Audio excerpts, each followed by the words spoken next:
In the rugged Colorado territory of the late 1860s, lawmen were forged in fire and blood, their badges often won through sacrifice few could imagine.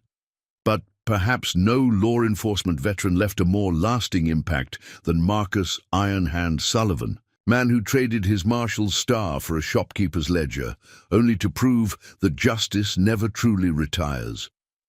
When asked years later about the 34 men who met their end trying to terrorize his town, Sullivan merely smiled and said, "Some men mistake kindness for weakness. I simply helped them correct that error, permanently."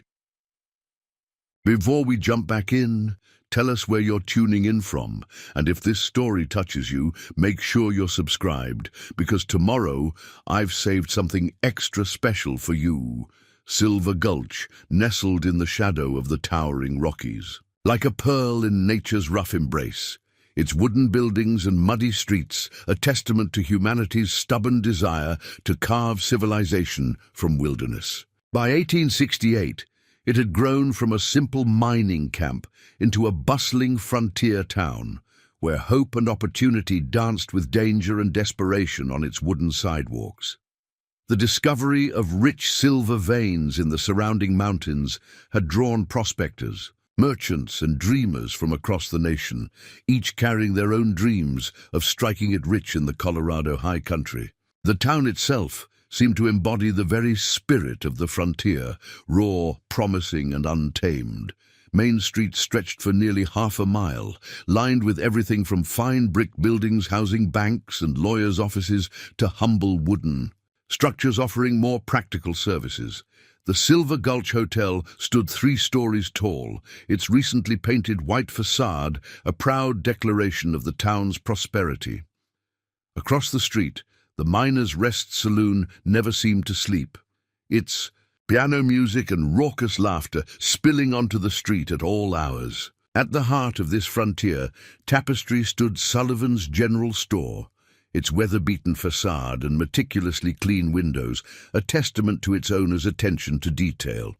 The store occupied the largest commercial building in town, a 2-story structure built from local pine and imported glass that spoke of serious investment and permanent intentions. To most visitors, Marcus Sullivan appeared every inch the successful frontier merchant, his silver hair neatly trimmed, his clothes well-maintained if not fancy, his manner polite but reserved.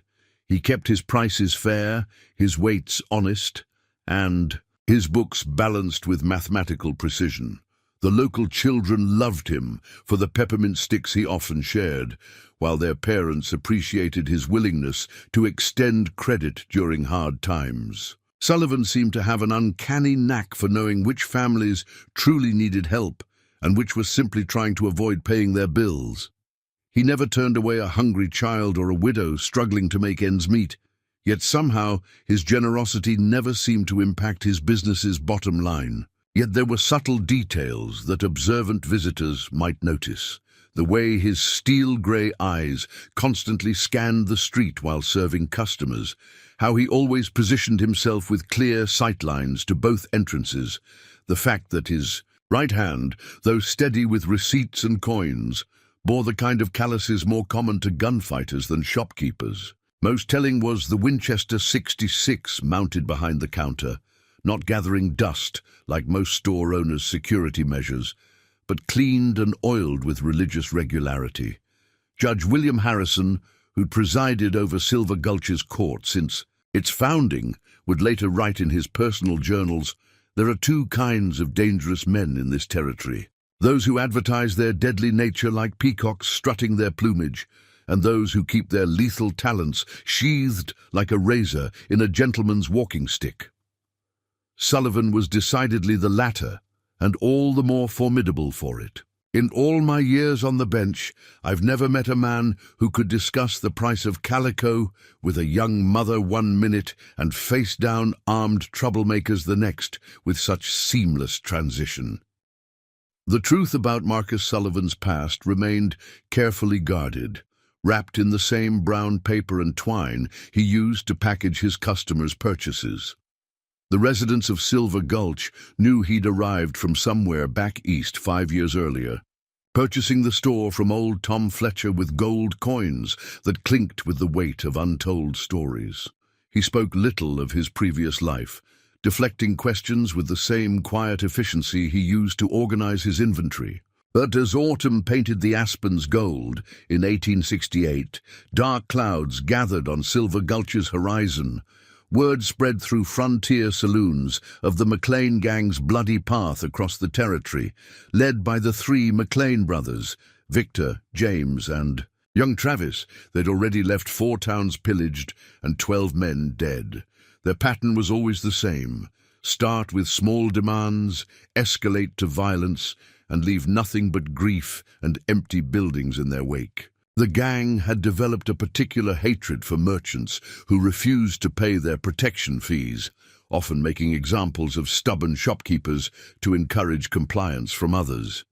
As the gang's shadow crept closer to Silver Gulch, none suspected that the quiet shopkeeper who measured fabric by day had once been the legendary marshal of Copper City, whose iron-fisted justice had cleaned up the bloodiest mining town in Colorado territory. Fewer still knew that the gentle hands that weighed penny candy for children had once been fast enough to gun down the notorious Chandler brothers in the bloodiest shootout Denver had ever witnessed. Sullivan's past was about to catch up with him, and the McLean gang was about to learn that some wolves are most dangerous when they appear to be sheep. The first hints that Marcus Sullivan was more than a simple shopkeeper came on a crisp autumn morning when Silver Gulch's stagecoach arrived carrying an unexpected visitor. Sarah Hartford, the newly appointed schoolteacher, was helping Sullivan unload supplies for the upcoming winter term when she noticed a man standing frozen in the street, his weathered face pale as fresh snow. Sheriff Thomas Cooper, a graying veteran of frontier law enforcement, recognized the stranger immediately as retired Deputy Marshal Jack Wheeler from the Colorado Territorial offices in Denver. Wheeler's presence in Silver Gulch was no coincidence. He'd been tracking the McLean gang's movements, following a trail of broken communities and shattered lives. But the sight of Marcus Sullivan measuring wool fabric for Mrs. Anderson's winter clothes stopped him dead in his tracks. "Lord Almighty," he whispered, his hand unconsciously drifting toward his holstered revolver. Iron Hand Sullivan, alive and breathing. The small crowd gathered around Sullivan's store that morning witnessed an peculiar scene. Wheeler approached the counter with the cautious respect one might show a sleeping grizzly, his eyes never leaving Sullivan's hands. "Last I heard," Wheeler said carefully, "you'd hung up your badge after Copper City, said you'd seen enough blood for 10 lifetimes. Sullivan continued measuring the fabric with precise movements, his voice barely above a whisper. "Sometimes retirement finds you. Sometimes you find it." He cut the wool with a clean snap of his shears. "What brings you to Silver Gulch, Jack?"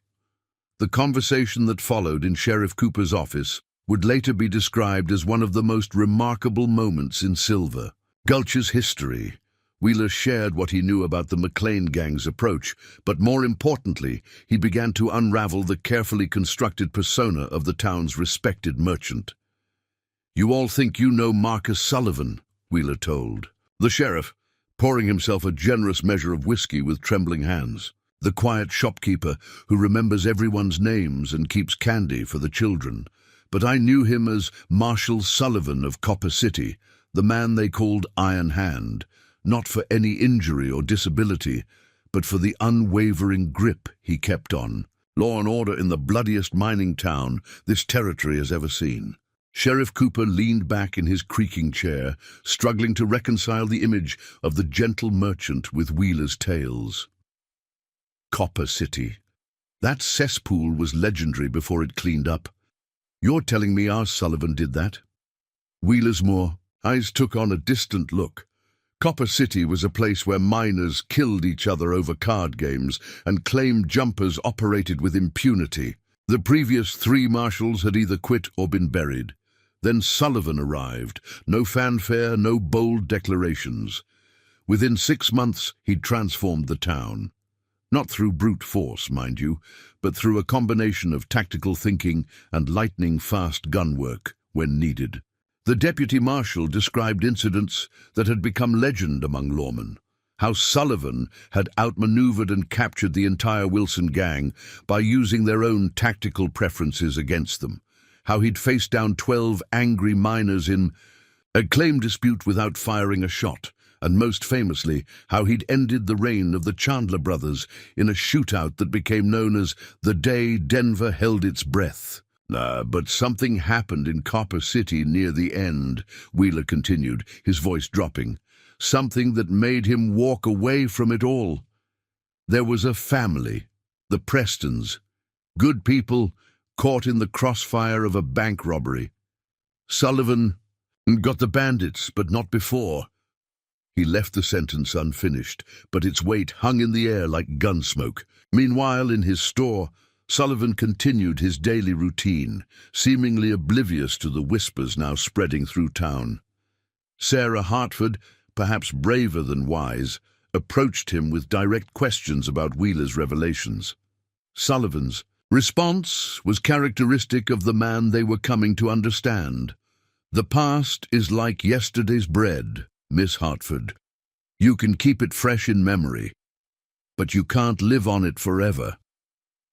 Yet there was no denying the subtle changes in how people viewed their shopkeeper. They noticed things they'd overlooked before, how he could spot trouble before it started, the way he managed to diffuse tense situations with quiet words and steady eyes, his uncanny ability to read people's intentions from the smallest gestures. As evening approached, Wheeler prepared to leave town, but not before sharing one final piece of information with Sheriff Cooper.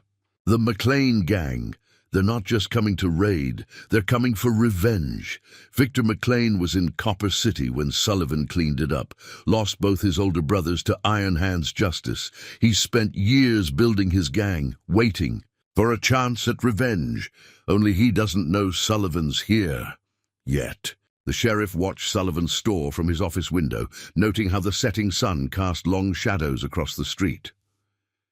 Should we warn him? Wheeler smiled grimly. Marshal Sullivan never needed warning, Sheriff. He's known they were coming since before I arrived. Watch his eyes. He's already planning, already 3 steps ahead. The real question is, are you ready for what's about to happen in your town? As night fell over Silver Gulch, lamps began to flicker to life in windows up and down Main Street. In his store, Marcus Sullivan completed his ledger entries with meticulous care, each number as precisely placed as shells in a gun belt. The Winchester behind the counter gleamed with fresh oil, and those who passed by might have noticed him checking the actions on 2 perfectly maintained Colt revolvers that hadn't been there that morning. The quiet shopkeeper was preparing for war, though none who saw him would have guessed it from his calm demeanor. The only sign of the coming storm was a small note he'd added to his door. Store closed for inventory next week. We apologize for any inconvenience. Preparing and narrating this story took us a lot of time, so if you are enjoying it, subscribe to our channel. It means a lot to us. Now back to the story. In the days following Wheeler's revelations, Silver Gulch hummed with a strange mix of tension and denial. Life continued its normal rhythms on the surface, but underneath, like a swift current beneath seemingly calm waters, change was stirring.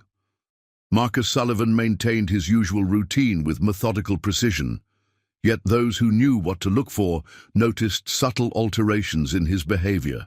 The most obvious change was his closing time. Where once he'd kept the store open until dusk, he now shut its doors precisely at 4 o'clock each afternoon. Local housewives speculated about inventory concerns, but Sheriff Cooper, watching from his office window, recognized the truth. Those extra hours weren't spent counting stock, they were devoted to preparation.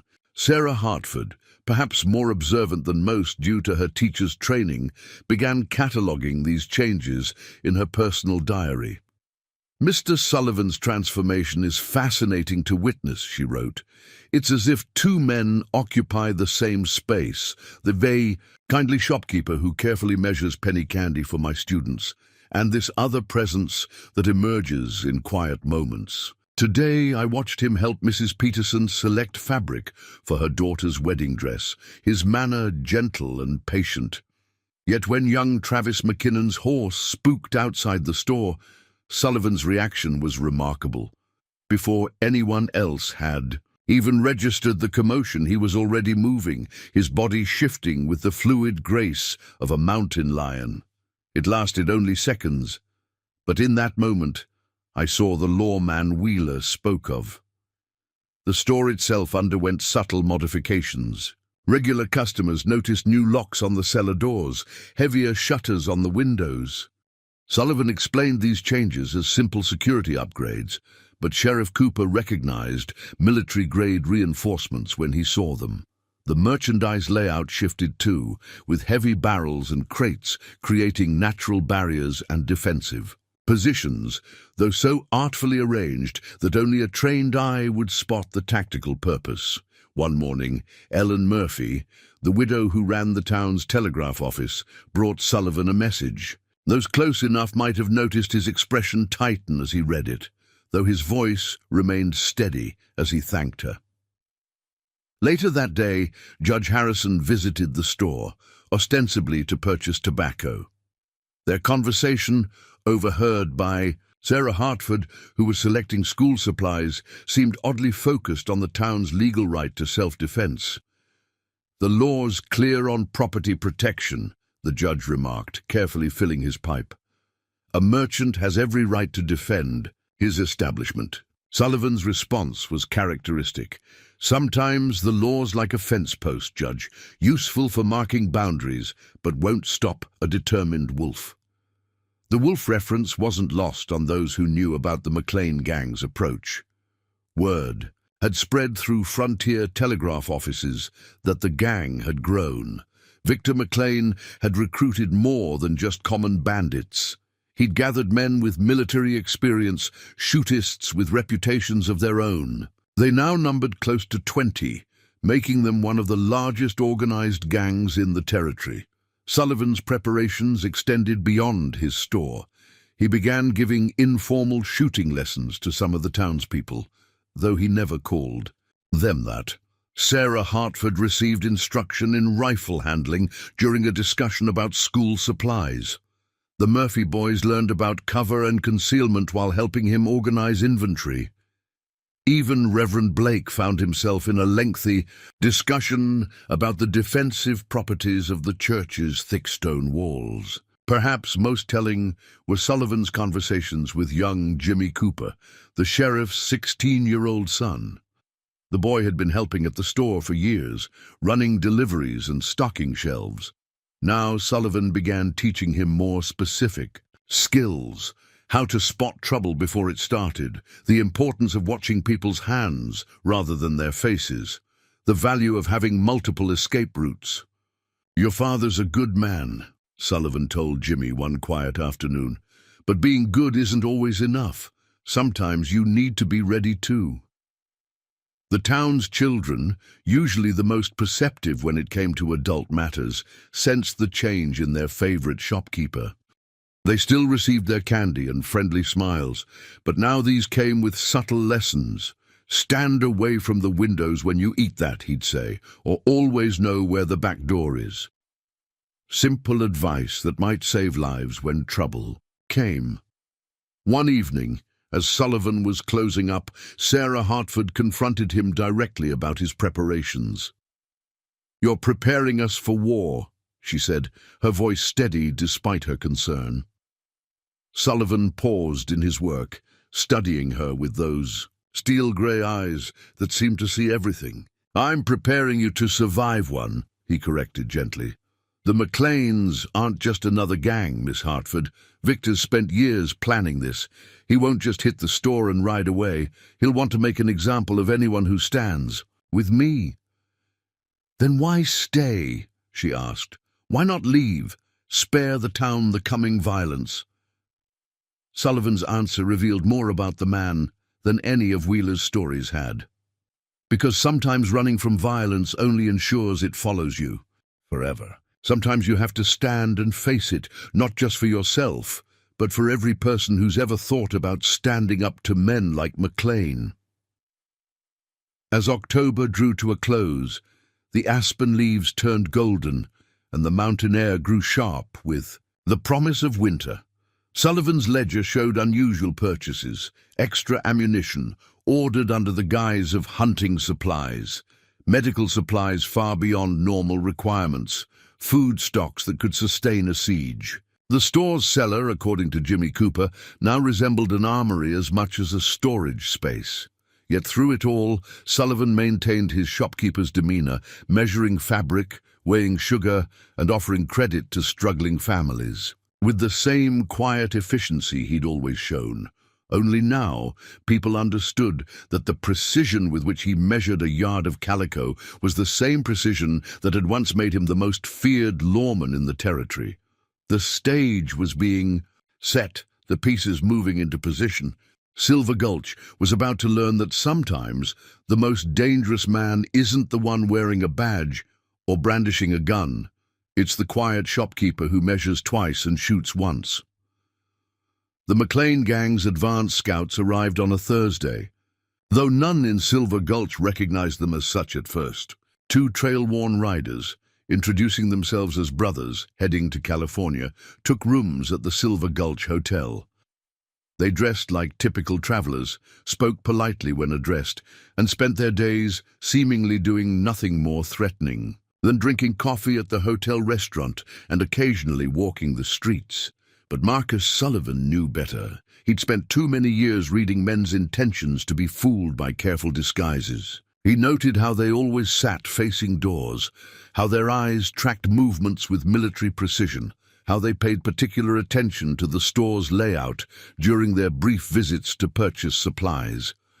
More telling was the way they studied escape routes and sightlines, not the behavior of simple travelers, but the calculated reconnaissance of professionals planning an operation.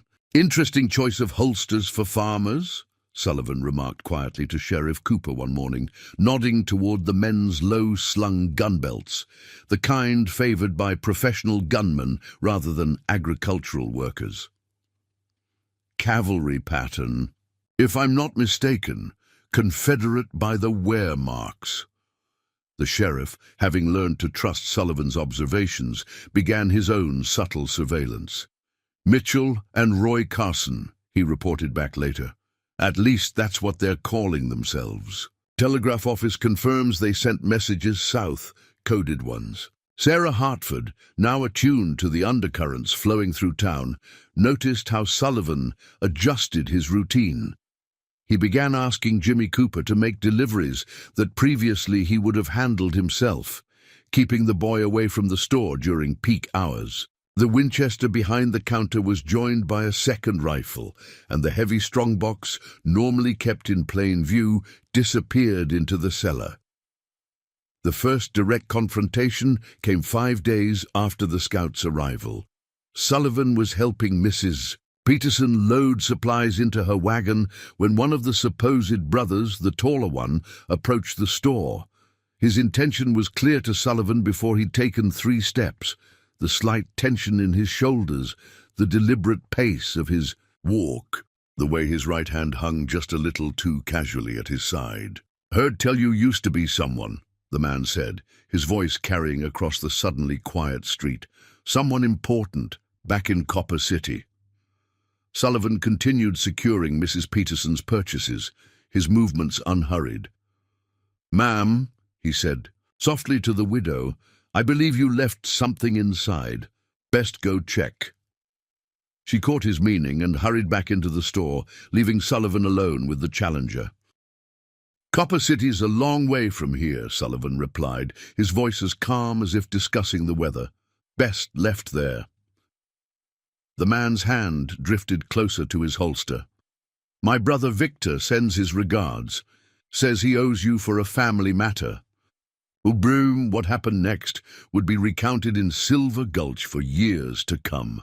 Before the man's hand could cross the final inch to his gun, Sullivan moved.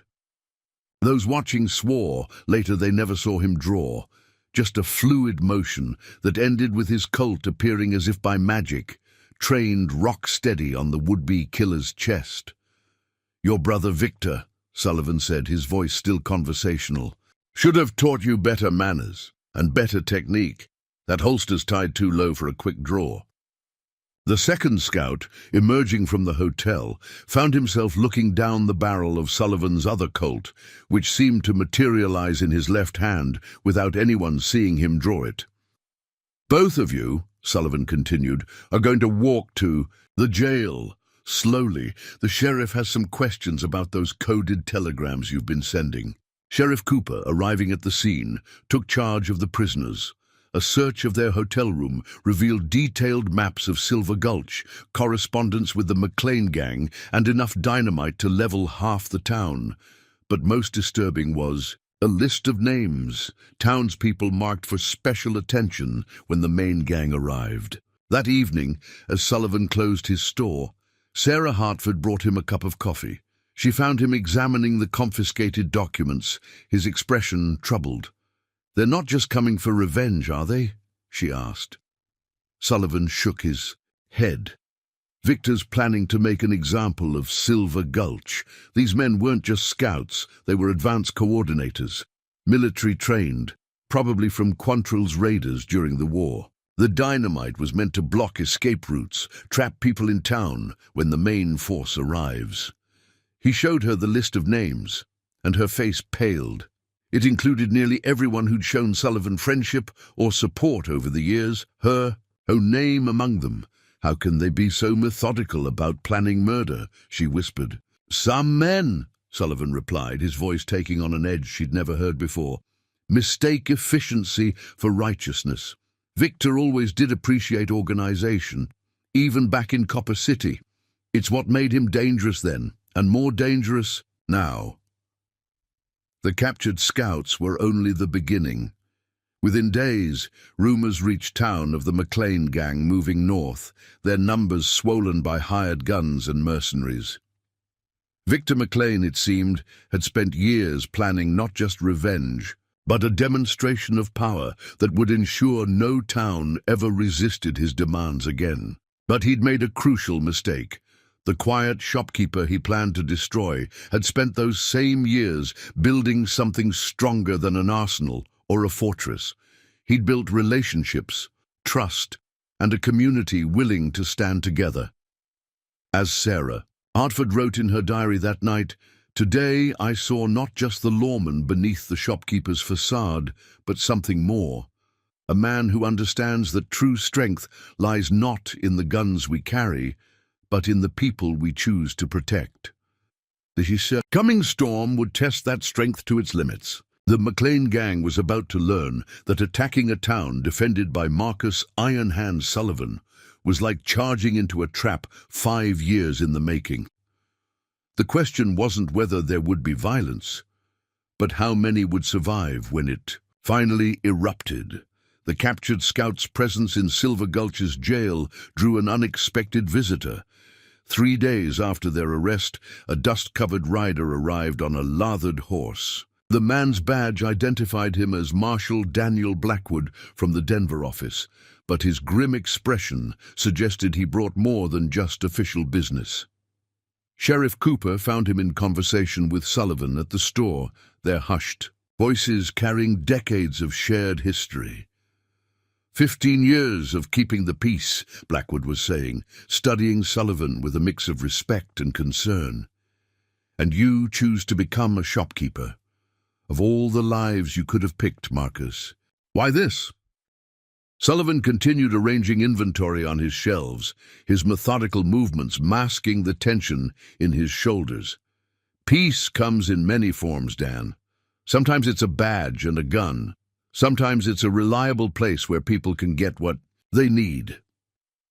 The story Blackwood shared with Sheriff Cooper and Judge Harrison that afternoon in the judge's chambers revealed the full depth of the coming conflict. The marshals spread out wanted posters and intelligence reports across the judges. Heavy oak desk, each document adding layers to their understanding of both Sullivan's past and the approaching threat. What happened in Copper City wasn't just about cleaning up a lawless town, Blackwood explained, his weathered face grave. It was about breaking the back of one of the largest criminal enterprises in the territory. The McLean family didn't just run outlaws. They had mayors in their pockets, judges on their payroll, even a territorial representative taking their money. Judge Harrison leaned forward, studying a particularly detailed report. And Sullivan brought them down. Not just brought them down, he dismantled their entire operation piece by piece. Took him 2 years of careful work. He didn't just arrest criminals. He gathered evidence, tracked money trails, exposed corrupt officials. The McLean brothers, Victor's older siblings, they were just the violent end of the operation. When Sullivan finally moved against them, he did it so thoroughly that their entire network collapsed. Cooper poured coffee for the group, his and steady despite the weight of these revelations. So why did he walk away? Why become a shopkeeper in a small town like Silver Gulch? Blackwood's expression darkened. The Prestons. Mary Preston was more than just an innocent bystander. Caught in crossfire, she was Sullivan's key witness against the corrupt officials. She and her family were under his protection when the McLeans found them. He paused, the memory clearly painful. Victor McLean wasn't just another outlaw. He was the family's bookkeeper, the man who kept track of their bribes and blackmail. He escaped during the final raid, but not before ensuring Sullivan would have to live with the knowledge that he'd failed to protect his witnesses. Sarah Hartford, who'd been quietly taking inventory in Sullivan's store, noticed the subtle changes in his demeanor after Blackwood's visit. The precision remained, but there was a new tension in his movements, like a drawn bowstring waiting for release. When she asked him about the Prestons, his response was characteristically measured, but heavy with unspoken pain. "Some debts can't be paid with prison terms or hangman's ropes, Miss Hartford," he said, carefully measuring coffee beans for Mrs. Anderson. "Sometimes the only way to balance them is to ensure they never happen again." That evening, Blackwood shared more details with a select group of townspeople gathered in Judge Harrison's study. Victor McLean hadn't just survived. He'd thrived, using his understanding of organization and corruption to build something even more dangerous than his family's original enterprise. "He's got more than just gunmen," Blackwood explained. "He's got former military officers planning his operations, corrupt telegraph operators feeding him information, even a judge in his pocket down in New Mexico. This isn't just about revenge on Sullivan. It's about establishing his power so completely that no one will ever challenge him again." Sullivan, standing by the window and watching the street below, finally spoke. "He's not just coming for me. He's coming to make an example of anyone who thinks they can stand against him. Every shopkeeper who might refuse his demands, every lawman who might choose duty over bribes, every witness who might step forward in the future, they're all targets now." The implications settled heavily on the room. Silver Gulch wasn't just facing a gang attack. It was about to become the front line in a war for the very soul of the frontier. A war between those who would rule through fear and corruption, and those who believed in building something worth protecting. As the meeting dispersed, Sarah Hartford lingered behind to speak with Sullivan. "The store?" she said, suddenly understanding, dawning in her eyes. "It wasn't just about seeking peace, was it? You chose this life, this place, for a reason." Sullivan's slight smile carried years of careful planning. "A store sits at the heart of a community, Miss Hartford. People trust their shopkeeper with more than just their business. They share their troubles, their hopes, their fears. In 5 years, I've built something Victor McLean never understood was possible." "And what's that?" she asked. "A community too strong to be corrupted. People who look out for each other not because they're afraid, but because they believe. in something better. He checked the action on his Colt with practiced ease. Victor thinks he's coming to destroy a man who once ruined his family. What he'll find is a town that knows the difference between living in fear and standing for something worth defending. Marshal Blackwood departed the next morning, carrying urgent dispatches to Denver requesting reinforcements. But as he rode out, everyone knew help would likely arrive too late. The McLean gang was less than 2 days' ride away, and Silver Gulch would have to face what was coming with the resources and courage it had built over 5 quiet years under the guidance of a shopkeeper who understood that true strength isn't measured in gunpowder and lead, but in the bonds between people who choose to stand together. The McLean gang announced its presence not with violence, but with calculated intimidation. 2 riders entered Silver Gulch shortly after dawn, neither openly armed, both dressed like respectable businessmen. They walked into Sullivan's store. Just as he was opening for the day, their polite demeanor masking deadly intent. The taller one, a sharp-featured man who introduced himself as Mr. Harrison, spoke with the cultured accent of an educated Easterner. "Mr. Sullivan," he said, removing his hat with exaggerated courtesy, "our employer would like to discuss a business proposition, a matter of mutual benefit, you might say." He placed a heavy envelope on the counter. "Inside, you'll find $10,000 in negotiable bonds. Consider it a down payment for your cooperation." Sullivan continued arranging his morning display, his movements unhurried. "Your employer being Victor McLean, I assume." His voice remained conversational, but those who knew him well would have noticed the slight tension in his shoulders, the way he kept both men in his peripheral vision. The second man, shorter but heavily muscled, shifted his weight slightly. "Mr. McLean prefers to think of this as a business transaction. The past is the past. He's willing to be generous." Sarah Hartford, who had stopped by to purchase school supplies, watched the exchange from behind a shelf of dry goods. She noticed how Sullivan had subtly positioned himself to keep her out of the visitor's direct line of sight. "Generous," Sullivan repeated, carefully measuring coffee beans for a waiting order, "like he was generous with the Prestons." The name hung in the air like gunsmoke. Or perhaps like he was generous with Judge Carlton's family before he had the judge rule in his favor down in New Mexico. The taller man's polite mask slipped slightly. "That's ancient history, Mr. Sullivan. Times change. People change. Mr. McLean is offering you a chance to be part of something progressive. The frontier's changing. The old ways of lawmen and outlaws are giving way to business opportunities." Sullivan finally looked up from his work, his steel-gray eyes meeting the man's gaze. "I suppose that's why you have 7 men positioned around my store right now. 3 on the roof of the hotel, 2 in the alley behind Whitaker's saloon, and 2 more in the livery stable? Just business?" Both men stiffened, their hands drifting toward concealed weapons. "You're well informed," the taller one said carefully. "I'm observant," Sullivan corrected. "Just as I'm observant enough to notice that Sheriff Cooper and his deputies have your 7 friends covered from multiple positions. Those 3 on the hotel roof, for instance, might want to consider that Reverend Blake's church tower offers an excellent vantage point." As if to confirm his words, sunlight glinted off a rifle barrel in the church tower.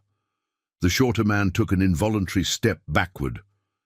"Now," Sullivan continued, his voice remaining calm but taking on an edge of authority that Sarah had never heard before, "you're going to take your envelope, walk out of my store, and deliver a message to Victor. Tell him Silver Gulch isn't Copper City. Tell him what he finds here won't be what he expects." "He'll kill you for this," the taller man said, his cultured accent slipping to reveal something harder beneath. "You and everyone who stands with you." Sullivan's smile didn't reach his eyes. 5 years ago, that threat might have worked, but Victor never understood the difference between fear and respect. between forcing people to submit and inspiring them to stand together. He nodded toward the door. You have exactly 1 minute to clear the town limits with your 7 friends. After that, my patience expires. The men departed, trying to maintain their dignity while clearly unnerved by how completely Sullivan had anticipated their moves. As they rode out, followed shortly by their hidden backup, Sarah emerged from behind the shelves. "How did you know," she asked, "about their positions, their men?" Sullivan began unpacking a crate of canned goods, his movements returning to their usual precise rhythm. Victor always did prefer elaborate plans. During the war, he served as a quartermaster, learned to think in terms of logistics and coordinated movements. He positions his men like chess pieces. A slight smile crossed his face. Unfortunately for him, I've had 5 years to learn every vantage point in this town, every sightline, every possible approach. Sheriff Cooper entered the store as the dust from the departing riders settled. "That went well," he commented, dryly, "though I suspect it's just the opening move." "It is," Sullivan agreed. "Victor's testing our defenses, our resolve. Those men weren't just delivering a threat, they were assessing our preparations, counting our defenders, looking for, weaknesses." "And did they find any?" Sarah asked. Sullivan's expression grew serious. "They found exactly what I wanted them to find. Victor expects me to be the same man I was in Copper City, a lawman working alone, keeping his own counsel. What he'll discover is that Silver Gulch isn't defended by one man with a past, but by an entire community that's learned to protect its own." As the day progressed, the town hummed with tension and purpose. People moved with new awareness, watching the streets and alleyways, remembering Sullivan's lessons about staying away from windows and knowing escape routes. In the sheriff's office, deputies cleaned weapons and distributed ammunition. At the school, Sarah Hartford conducted classes in the basement, where thick stone walls offered better protection. By sunset, Sullivan had transformed his store into something that would have impressed his former colleagues in law enforcement. Strategic boxes and barrels created defensive positions. Extra ammunition was distributed to trusted locations throughout the building, and escape routes were clearly marked but cleverly concealed. "Victor will come at night," he told Sheriff Cooper as they reviewed preparations. "He always preferred night attacks, believes darkness hides his elaborate maneuvers. But darkness works both ways, and some of us learned to embrace it long ago." The first test had been passed, but everyone knew it was merely a prelude. Victor McLean had spent years building his power through fear and corruption. The quiet shopkeeper who had once shattered his family's empire had just denied him publicly. The next move would not be nearly so polite, and Silver Gulch would need every bit of preparation and courage it had built over the past 5 years. The week following the McLean representative's visit brought changes to Silver Gulch that transformed the bustling mining town into something resembling a military encampment. Sullivan's careful preparations over the years revealed their true purpose as defensive measures were activated throughout the community. The changes came not in obvious fortifications, but in subtle alterations that only a trained eye might notice. At the center of it all, Sullivan's store became the heart of the town's defense network. The shopkeeper's methodical nature showed in every detail of the preparations, the heavy barrels that had always lined the walls appearing to be nothing more than storage for dry goods, were now strategically positioned as cover. The cellar, which everyone had assumed was simply for inventory, revealed itself as an armory and potential refuge. "The McLeans won't just hit one target," Sullivan explained to a group of trusted citizens gathered in Judge Harrison's study. "Victor thinks like a military commander. He'll try to control key points throughout town, the sheriff's office, the telegraph office, major intersections. His goal won't be just destruction, but complete domination. Sarah Hartford, who had become something of an unofficial chronicler of events, noted how Sullivan's demeanor had subtly shifted. The quiet efficiency remained, but now it carried an edge of command that seemed to emerge naturally from his shopkeeper's persona.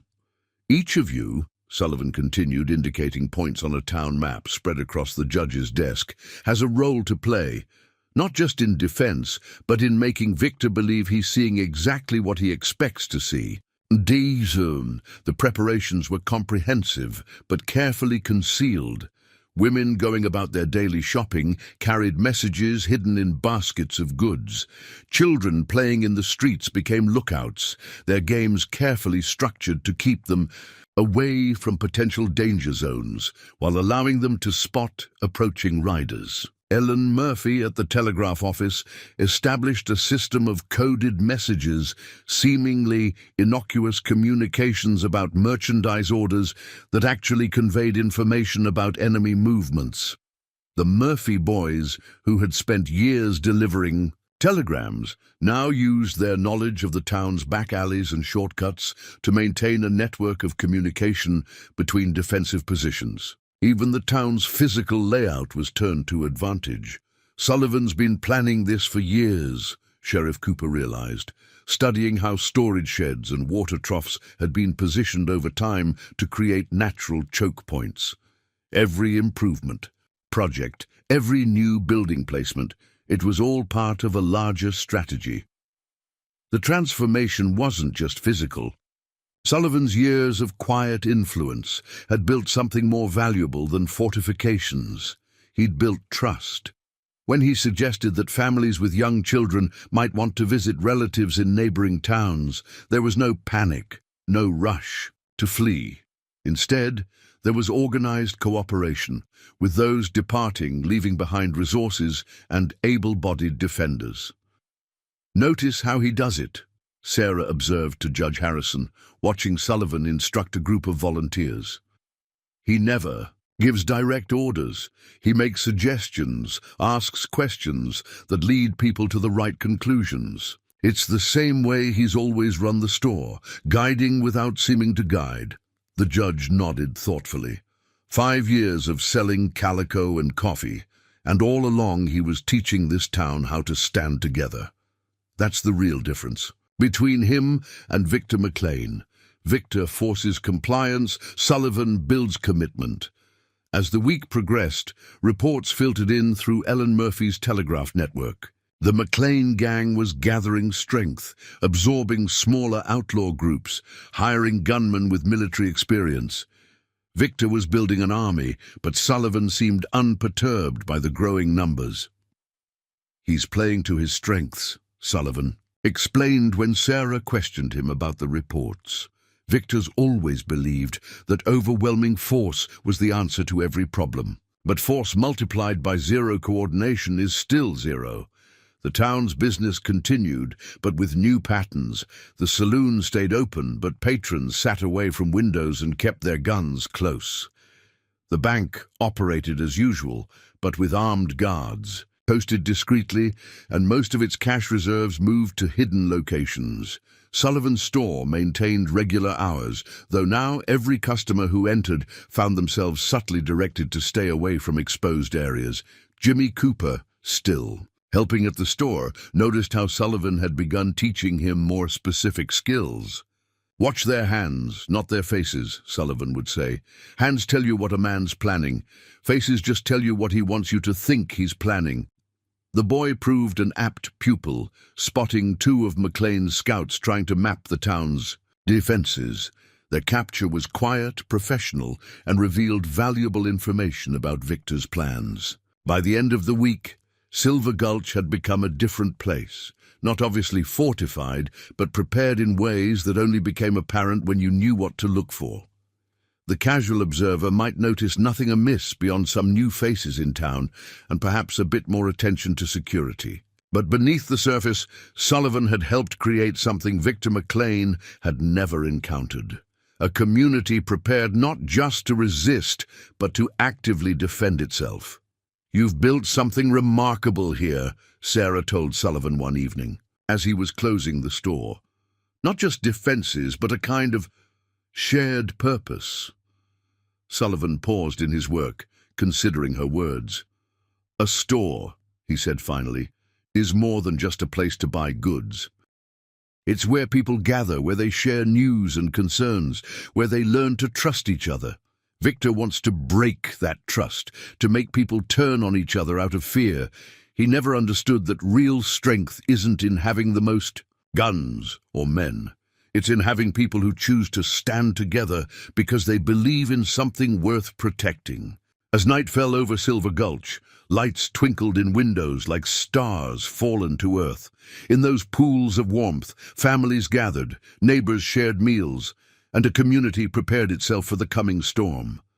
Victor McLean was indeed building an army, but he was about to learn that some forces can't be measured in numbers alone. The quiet shopkeeper he'd come to destroy had spent 5 years building something far more formidable than mere defenses.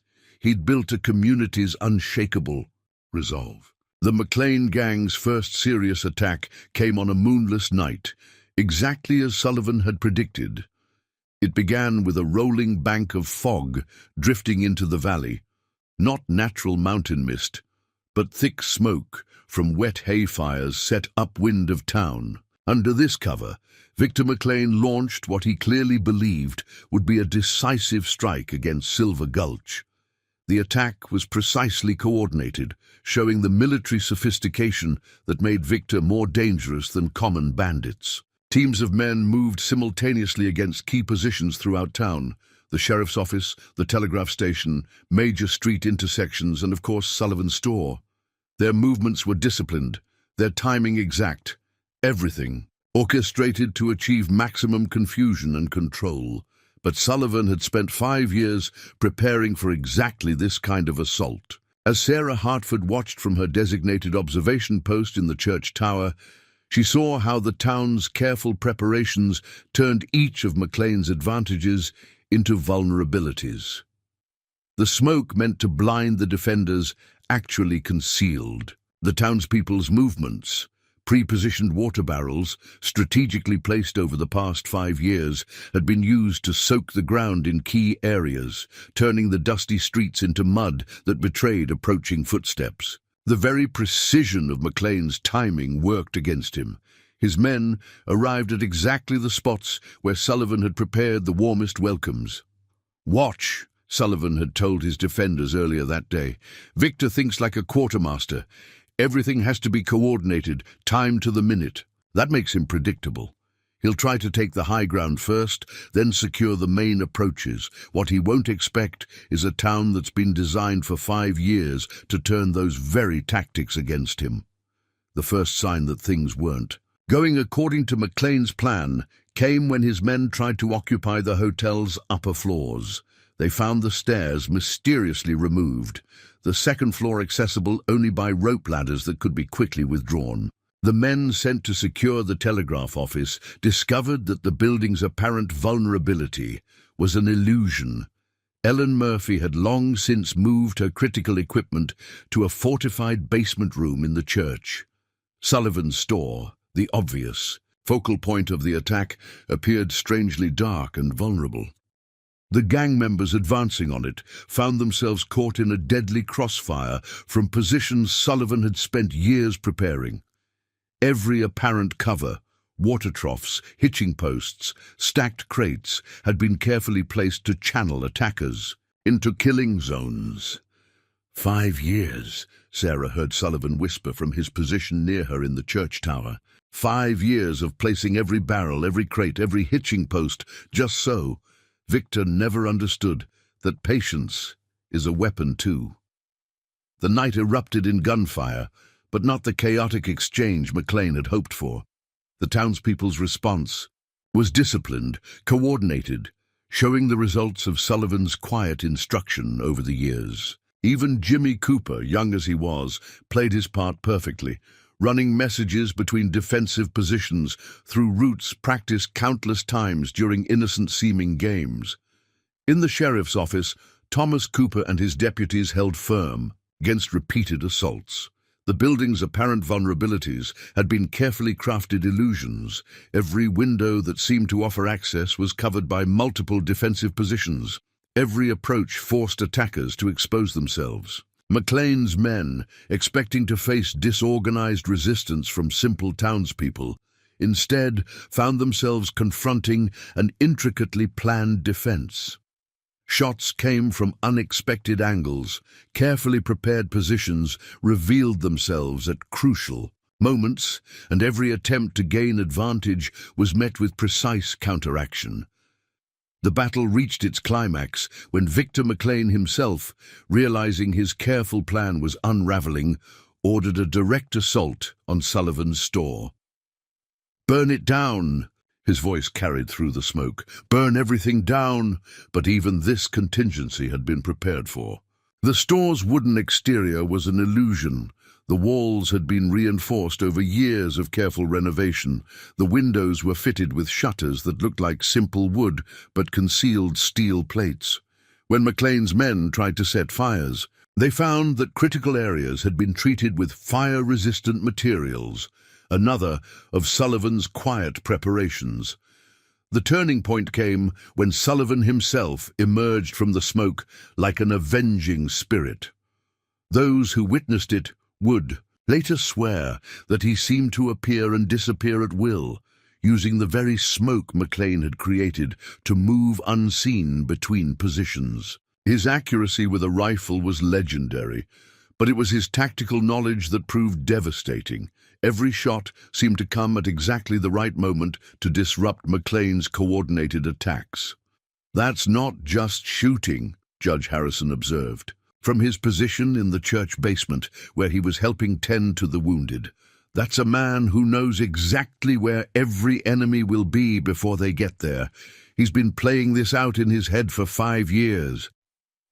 The battle lasted 3 hours, though it felt longer to those involved. When it ended, McLean's forces retreated in disarray, leaving behind dead, wounded, and captured men. The town's casualties were remarkably light. Sullivan's preparations had prioritized protection over aggressive action. As dawn broke over Silver Gulch, the extent of Sullivan's planning became clear. Every defensive position had been carefully prepared. Every response rehearsed through years of subtle training disguised as everyday activities. The town had not just survived an attack by one of the territory's most dangerous gangs. It had effectively defeated them. "But it's not over," Sullivan told Sheriff Cooper as they assessed the damage. "Victor's wounded, but that makes him more dangerous. He'll be back, and next time he'll bring everything he has. This was just his first attempt. He'll have learned from it." Sarah Hartford, helping clean up the store after the battle, found Sullivan methodically checking his inventory, his movements as precise as ever. "You're already planning for the next attack, aren't you?" she asked. Sullivan nodded, his eyes distant. "Victor thinks this was a setback. What he doesn't understand is that we've just shown this town something more valuable than any victory. We've shown them they can stand together against anything he brings. That's a kind of strength he can't fight with guns and numbers." The first major battle for Silver Gulch was over, but everyone knew it was just the beginning. Victor McLean had built his power on fear and intimidation. Now he faced something he'd never encountered before, a community that had learned not to be afraid, led by a shopkeeper who had spent 5 years preparing them for exactly this moment. The morning after the battle revealed Silver Gulch transformed, not just physically, but in spirit. As the sun rose over the mountain peaks, townspeople emerged from their defensive positions to survey the aftermath of the night's conflict. The streets bore testament to the violence. Bullet-scarred buildings, scattered brass cartridges glinting in the early light, and dark stains that the coming rain would soon wash away. But it was the change in the people that proved most remarkable. Sarah Hartford, making her way to the school through the crisp morning air, noticed how differently everyone moved. with purpose, with confidence, with the bearing of those who had faced their fears and emerged stronger. "It's like watching a town wake up," she wrote in her journal that evening, "not from sleep, but from the kind of dream where you discover you're capable of things you never imagined." Sullivan's store became a natural gathering point as the community began its recovery. The shopkeeper himself maintained his usual methodical routine, but now everyone understood the deeper purpose behind his precise movements. They watched him measure coffee beans and count inventory, with the same careful attention he'd used to coordinate their defense. "Interesting thing about the store," Sheriff Cooper remarked to Judge Harrison as they observed the morning activity. "Every person who comes in leaves with more than just supplies.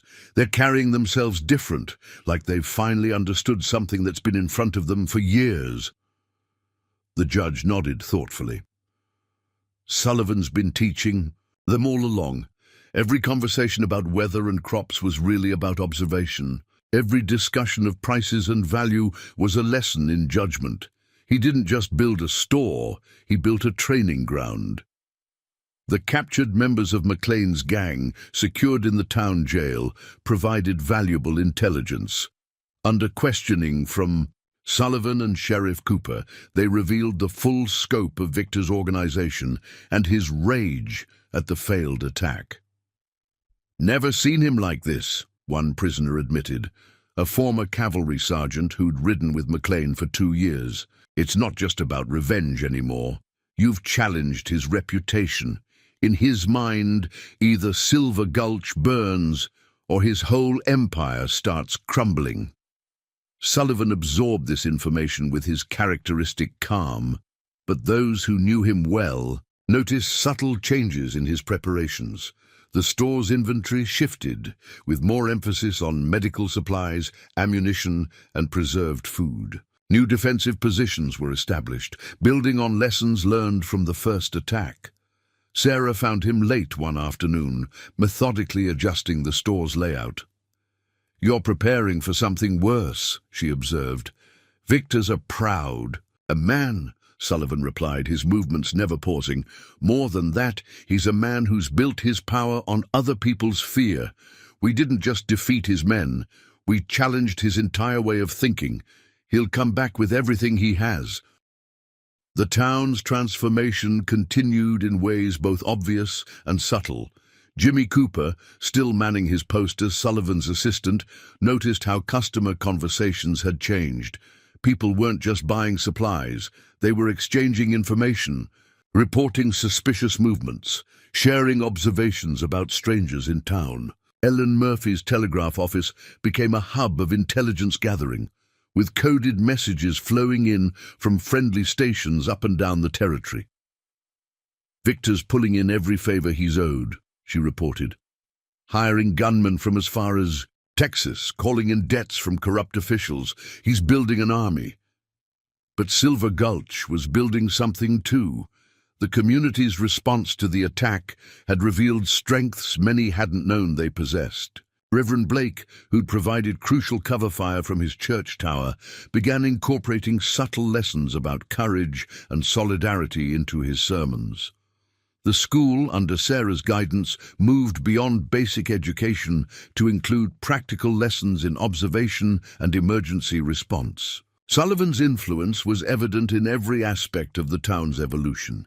His years of quiet preparation had laid the groundwork for a transformation that went beyond mere physical defense.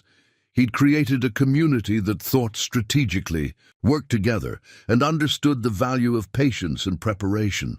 "Look at how they move now," he told Sheriff Cooper, watching townspeople going about their daily routines. Every shop owner checking sight lines, every farmer noting unusual tracks, every child aware of escape routes. Victor thinks he's fighting one man with a past. He's actually fighting an entire town that's learned to think like lawmen. The captured gang members watched this transformation with growing unease. "You don't understand what you've done," one told Sullivan during questioning. "The boss, he's not just planning another attack. He's going to make an example of Silver Gulch. He's talking about bringing in men who specialized in burning entire villages during the war. Sullivan's response was characteristic of the man. Tell Victor something for me. Tell him I remember everything about Copper City, including how he kept his books, every name, every bribe, every corrupt official he bought. Tell him I've spent 5 years not just preparing this town, but gathering evidence. If Silver Gulch falls, every territorial governor and federal marshal will receive a detailed account of his entire operation. As the autumn days grew shorter, Silver Gulch continued its preparation and evolution. The store remained the heart of the community, but now everyone understood its true purpose. Every transaction, every conversation, every measured pound of flour or yard of calico was part of a larger pattern, a community learning to protect itself. Sarah Hartford, observing Sullivan close up one evening, finally asked the question that had been on many minds. Do you ever regret choosing this life, this place? Sullivan's smile held years of careful planning. 5 years ago, I was a lawman who'd lost everything trying to fight corruption alone. Now I'm a shopkeeper who's helped build something stronger than any one person could achieve. Victor never understood that real power isn't in making people fear you. It's in helping them discover they don't need to be afraid. The quiet shopkeeper had transformed Silver Gulch from a simple mining town into a community capable of standing against one of the territory's most dangerous forces. But as reports continued to arrive of Victor McLean gathering his strength, everyone knew the real test was still to come. Word reached Silver Gulch on a bitter November morning, carried by a dust-covered rider who nearly fell from his horse at Sullivan's doorstep. The man, a former deputy from Copper City who'd kept tabs on the McLean operation, brought news that turned the already tense atmosphere of the town several degrees colder. Victor's not just gathering gunmen, the rider reported to Sullivan, and Sheriff Cooper in the store's back room. He's brought in specialists, men who learned their trade burning plantations during the war, demolition experts from the railroad companies, even a former army captain who specialized in siege warfare. Sullivan absorbed this information while methodically checking his inventory ledger, his movements precise as ever. But those who knew him well noticed the subtle tension in his shoulders, the way his steel-grey eyes flickered toward the windows more frequently than usual. "Tell me about the captain," he said quietly, his pencil never pausing in its careful notation of coffee beans and flour stocks. "Marcus Blackwood," the rider replied, warming his hands on a cup of coffee Sarah Hartford had brought. "Served under Sherman during the March to the Sea. After the war, he hired out his expertise to the highest bidder. They say he can take any town, given enough men and resources." Sarah, who had remained to document these developments in her journal, noticed how Sullivan's expression changed almost imperceptibly at the name. "You know him," she said. It wasn't a question. "We crossed paths during the war," Sullivan confirmed, finally setting down his pencil. "He was brilliant at siege tactics, but had a fundamental weakness. He never could understand that buildings aren't what make a town. People are." The news spread through Silver Gulch's carefully constructed information network. Ellen Murphy's telegraph clicked steadily as reports arrived of McLean's growing force. The Murphy boys, running their seemingly innocent errands, brought back word of strange men surveying the town from distant ridgelines, taking notes and making maps. "They're studying us," Sullivan explained to the town council, gathered in Judge Harrison's study. "Blackwood won't attack blindly like last time. He'll probe our defenses, test our responses, look for patterns and weaknesses."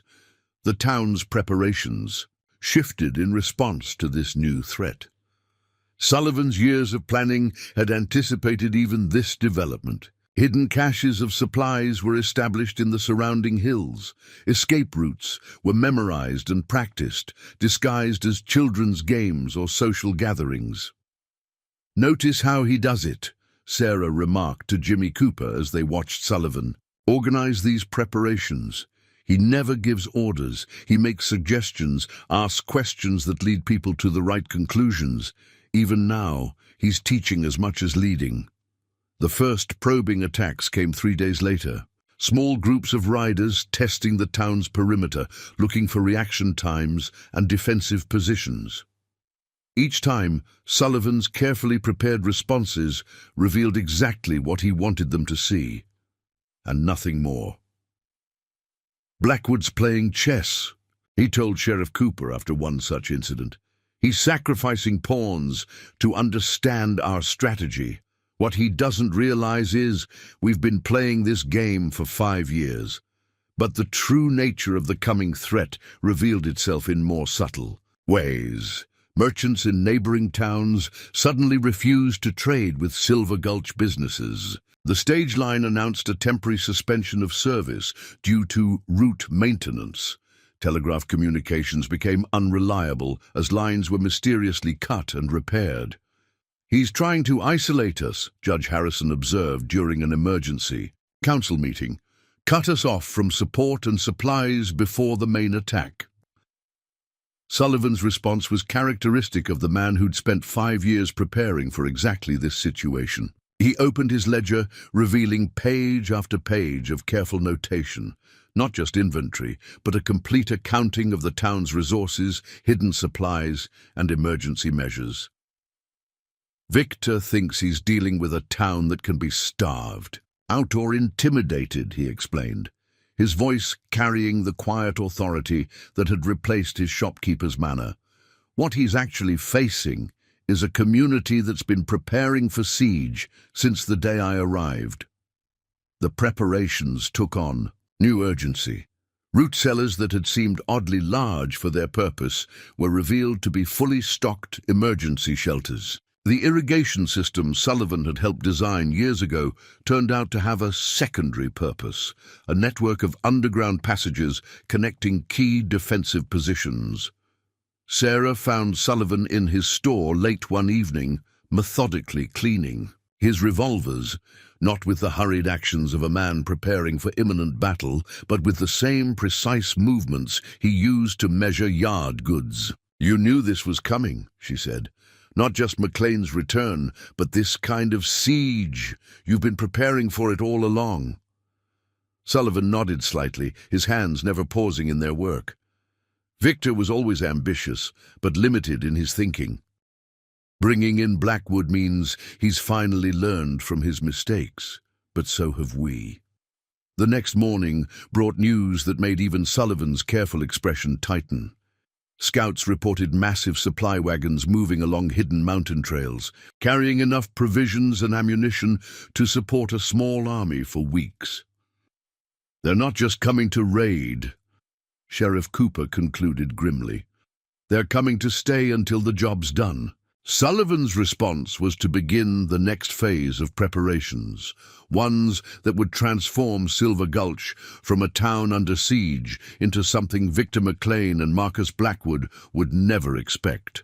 A trap 5 years in the making, designed by a shopkeeper who understood that the best defense isn't in walls and weapons, but in the unshakable resolve of people fighting to protect something they believe in. The transformation of Silver Gulch continued as Sullivan's long-term plans revealed new layers of sophistication. The town that Victor McLean and Marcus Blackwood were preparing to besiege was evolving into something neither man would recognize. From their intelligence reports, each day brought new revelations about the quiet shopkeeper's foresight. "Look at this," Sarah Hartford said one morning, showing Judge Harrison a series of old town planning documents. Every building permit Sullivan endorsed over the past 5 years, every suggestion he made to the council about street improvements, they all served a dual purpose. He wasn't just building a town, he was constructing a fortress in plain sight. The evidence was everywhere once you knew what to look for. The new municipal water system, installed 2 years earlier at Sullivan's suggestion, included underground cisterns that could supply the town for months. The seemingly decorative stone planters along Main Street were actually disguised firing positions. Even the town's street layout, subtly modified over the years through careful suggestions to the council, had been designed to create natural kill zones and defensible positions. Dr. Marcus Chen, who'd taken over the town's medical practice the previous year, discovered that his predecessor's departure hadn't been as sudden as everyone believed. Sullivan recruited me specifically, he admitted to Sarah during an inventory of medical supplies. Said the town needed a doctor with military field experience. I thought he was being overcautious. Now I understand he was preparing for this exact situation. Sullivan himself maintained his usual methodical routine, though now everyone understood the deeper purpose behind his precise movements. Each morning he would open his store exactly at 7, check his inventory with mathematical precision, and begin receiving a steady stream of customers who were now clearly part of an elaborate intelligence network. Mrs. Peterson's basket of eggs isn't just breakfast, Jimmy Cooper explained to Sarah, having become quite adept at reading the town's new patterns. The number of eggs, the way they're arranged, it's a code. She's reporting on movement she spotted in the hills during her morning walk. The town's children, always quicker to adapt than their parents, had turned their games into a sophisticated surveillance system. Their play had purpose now. Every game of hide-and-seek tested escape routes. Every round of tag practiced swift, silent movement through the town's back alleys. They've become our best scouts, Sullivan told Sheriff Cooper, watching a group of youngsters playing marbles near the livery stable. No one pays attention to children at play, but they see everything, and they understand more than we think. And beam, but it was the arrival of Maria Ramirez, supposedly a seamstress seeking work, that revealed another layer of Sullivan's preparations. Sarah found them in deep conversation in the store's back room, speaking rapid-fire Spanish and reviewing what looked like military maps. Maria was Army intelligence during the war, Sullivan explained later. She's been watching McLean's operation in Mexico for the past 3 years. Her sewing circle is actually a network of observers stretching from here to the border. The defensive preparations took on new sophistication under Maria's influence. The town's Mexican laborers, often overlooked by McLean's scouts, became a crucial part of the intelligence network. Their seemingly casual gatherings after work were actually planning sessions, coordinating information, and preparing defensive positions. Victor always did have a blind spot when it came to people he considered beneath his notice, Sullivan remarked to Sarah. It's why he never understood how I rebuilt my network after Copper City. He looks for men with guns, not women with needles or children with marbles. The town's nights took on a different character as well.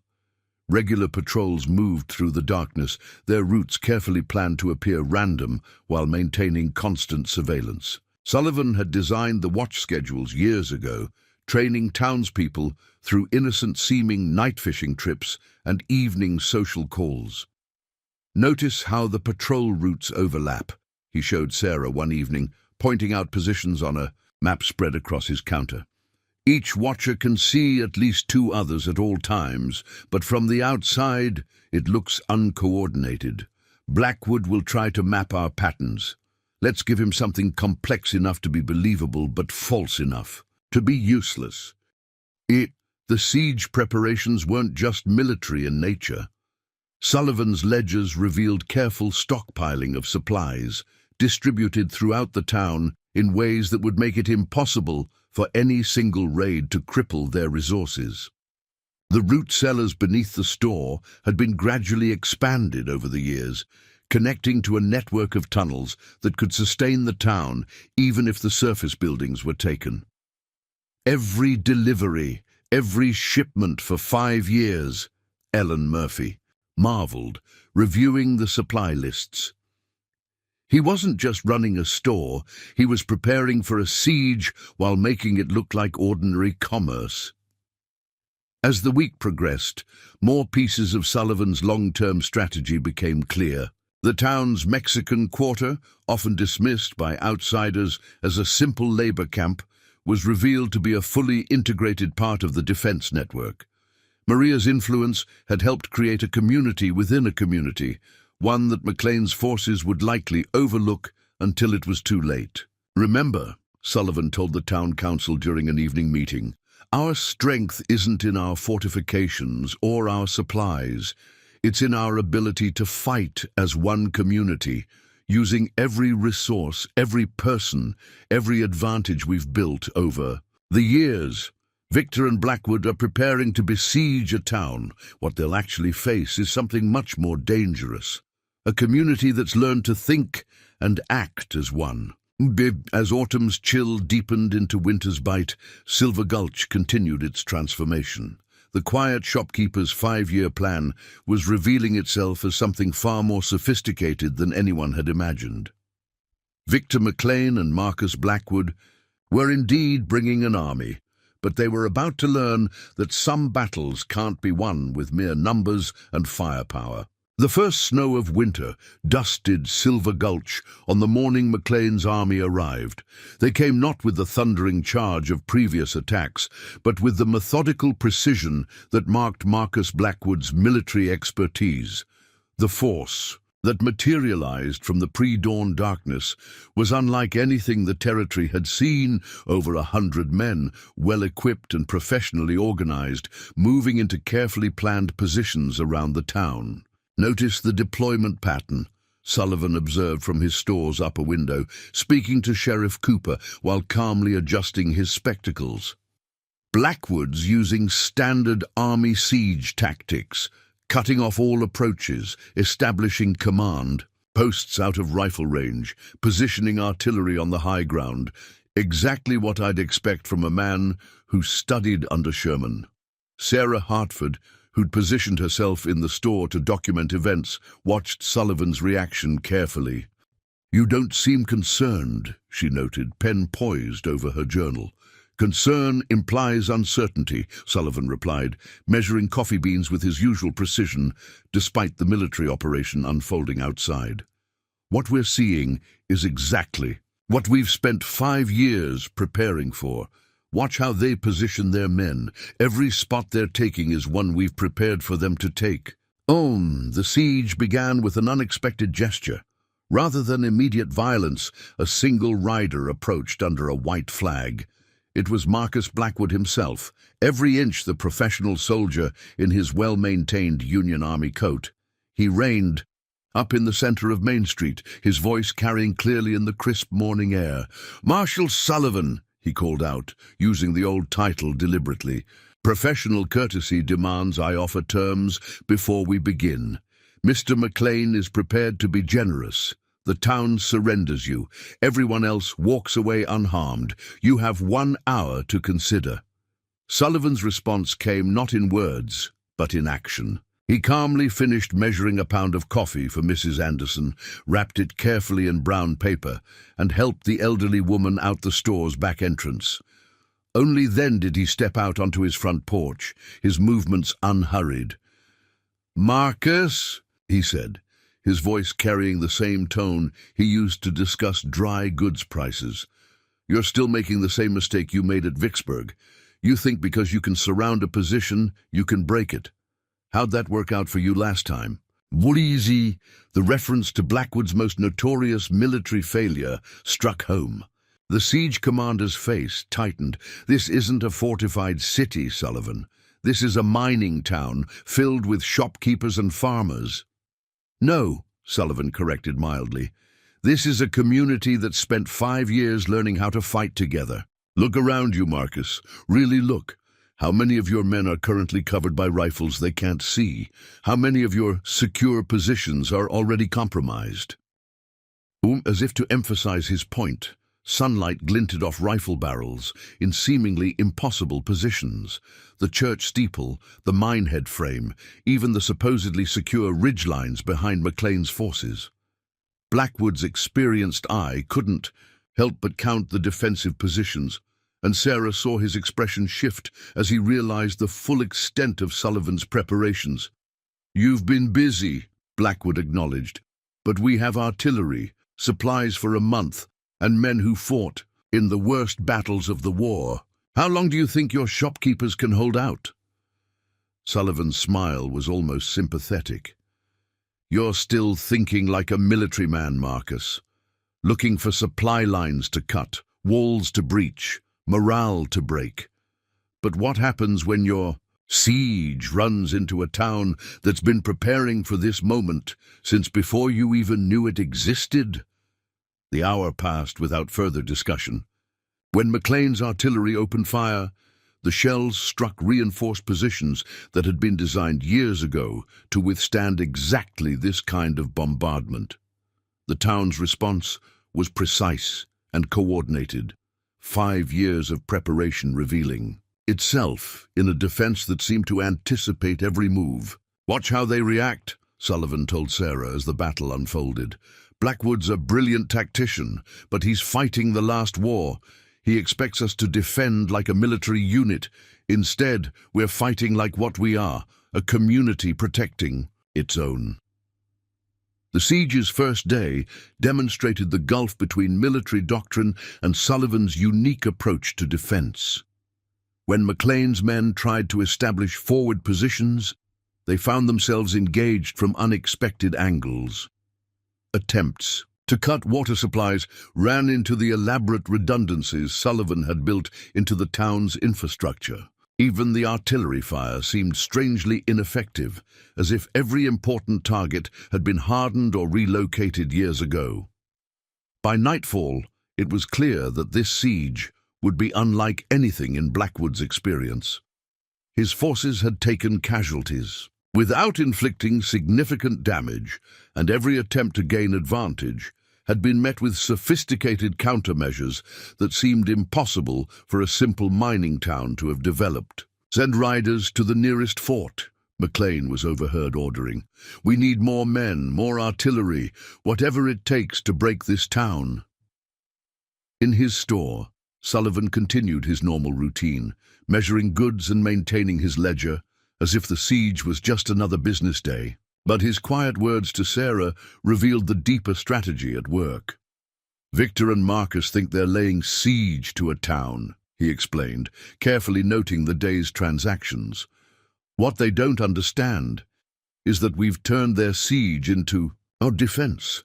Every position they take is one we've prepared for. Every move they make follows patterns we've studied and countered. They're not surrounding us. They're walking into a trap 5 years in the making." As the first day of the siege ended, Silver Gulch settled into a new rhythm, one that Sullivan had spent years choreographing. The town wasn't just defending itself, it was demonstrating a new kind of warfare where community bonds and long-term preparation proved more powerful than military might. "Tomorrow," Sullivan told his gathered defenders, "they'll try something different. Blackwood's too smart to keep hammering at prepared positions, but that's fine. We've prepared for his alternatives too. 5 years of planning gives you time to think through every possibility." The transformation of Marcus Blackwood's siege tactics came swiftly, demonstrating why he'd earned his reputation as one of the most adaptable military minds of the Civil War. Dawn of the second day brought no artillery barrage, no frontal assaults. Instead, the besieging force settled into a different kind of warfare, one that might have broken any normal town, but one that Sullivan had spent 5 years preparing to counter.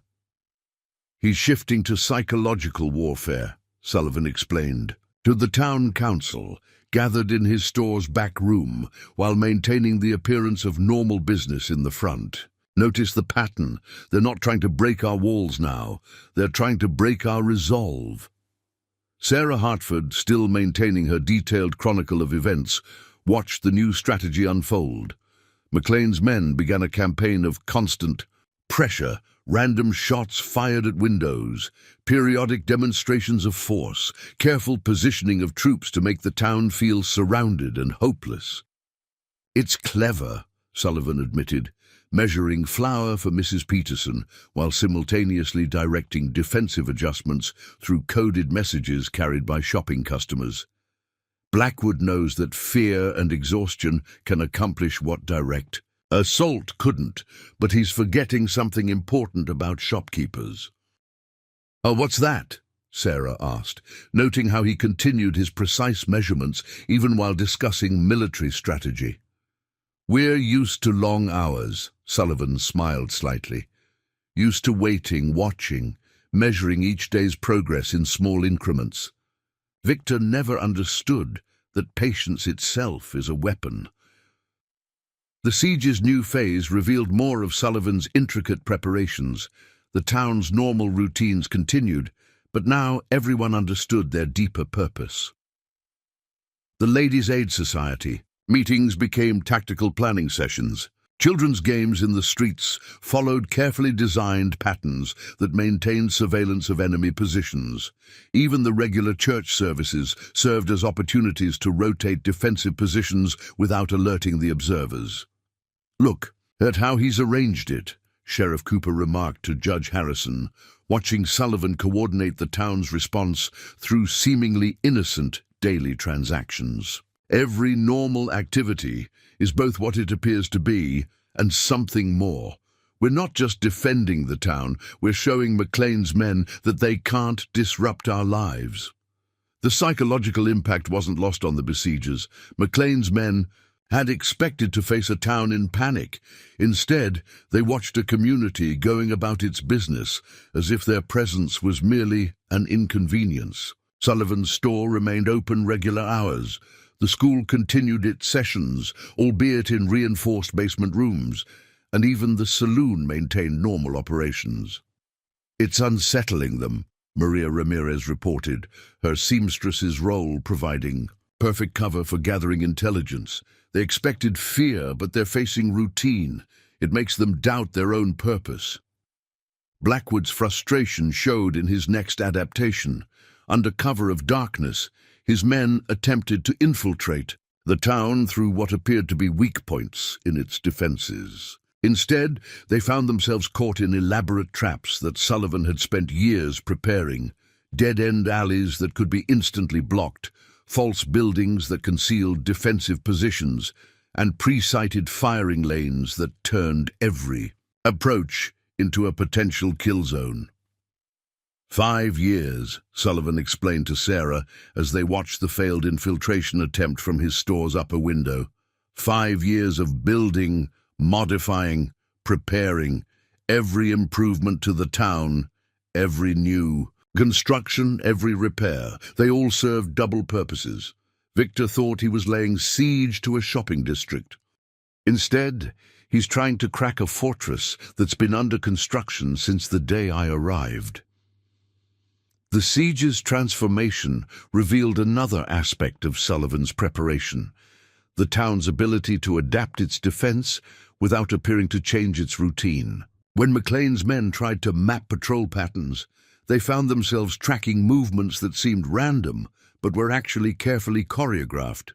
Attempts to identify key defensive positions were frustrated by the town's ability to shift its strong points while maintaining normal activities. "It's like trying to besiege a ghost," one of McLean's lieutenants was overheard complaining.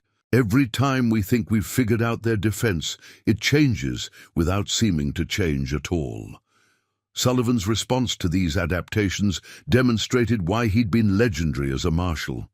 Each of McLean's and Blackwood's adjustments was met with countermeasures that seemed to have been prepared years in advance. The town's defense wasn't just reactive, it was anticipatory, as if Sullivan had spent his years as a shopkeeper playing out every possible scenario. The store wasn't just a cover, Sarah realized, watching Sullivan coordinate complex defensive maneuvers through simple transactions with customers. It was a command center hidden in plain sight. Every sale, every delivery, every conversation. With customers, they were all opportunities to prepare for this moment. As the siege entered its 3rd day, the psychological warfare began to backfire on the besiegers. McLean's men, faced with a town that seemed impossible to intimidate, started showing signs of strain. The constant sight of normal civilian life continuing despite their presence wore at their morale.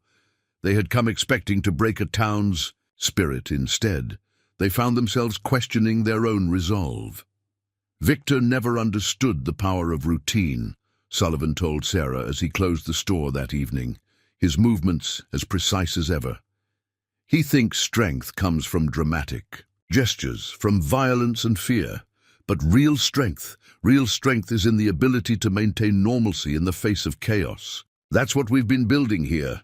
Not just defenses, but the unshakable routine of a community that knows exactly who and what it is. The siege was evolving into something neither McLean nor Blackwood had anticipated. A test, not of military might, but of contrasting philosophies. On one side, the brutal efficiency of force and fear. On the other, the quiet strength of a community that had spent 5 years learning to face adversity without losing its essential character. The 4th day of the siege brought a change that even Sullivan hadn't fully anticipated. Victor McLean, frustrated by Blackwood's methodical but unsuccessful approach, decided to take matters into his own hands. His decision would transform the conflict in ways that would be remembered in Silver Gulch for generations. Victor's always had one critical weakness, Sullivan explained to Sarah as they watched new movements in the enemy camp from his store's upper window. He can't stand feeling powerless. Blackwood's careful siege tactics aren't giving him the satisfaction he wants. He'll try something dramatic now, something to prove he's still in control. The first sign of McLean's intervention came when a group of riders approached the town under a flag of truce. Unlike Blackwood's professional military bearing, these men carried themselves with the swagger of career outlaws. They brought not terms of surrender, but a demonstration of McLean's new strategy. "We've got your supply wagons," their leader announced, tossing a teamster's bloodied hat into the street. "The ones you've been expecting from Denver. Found them about 10 miles north. Either Sullivan surrenders by sundown, or we start sending pieces of the drivers back." Sullivan's response was characteristic of the man, measured, precise, and deeply unsettling to those who understood its implications. He calmly finished measuring a bolt of calico for Mrs. Anderson, completed the sale with his usual attention to detail, and only then stepped out onto his porch. "Interesting choice," he called back, his voice carrying the same tone he used to discuss fabric prices. "Tell Victor he might want to check those wagons more carefully, particularly the false bottoms under the grain sacks. The fuses should be about halfway burned through by now." The riders' expressions shifted from confusion to alarm. They spurred their horses hard, racing back toward their camp.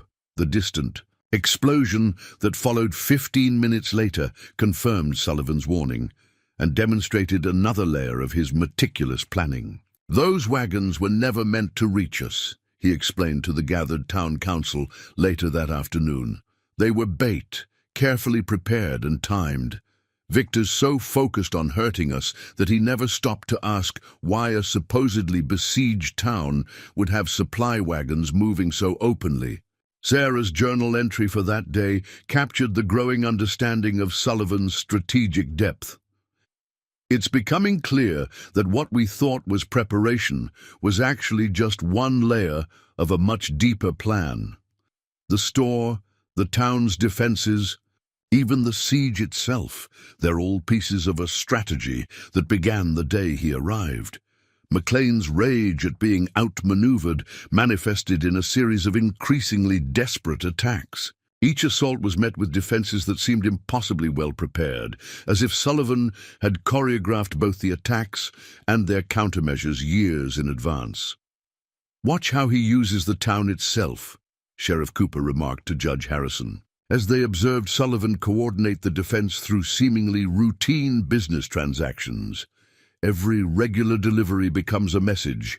Every normal movement masks a tactical adjustment. He's turned daily life into a weapon." The turning. Point came when McLean attempted to poison the town's water supply, a brutal tactic that would have succeeded against any normal settlement. Instead, his men found themselves exposed and vulnerable, caught in killing zones that Sullivan had carefully prepared around the obvious water sources. Victor forgot the first rule of siege warfare, Sullivan told Sarah as they watched McLean's. Men retreat from the failed attempt.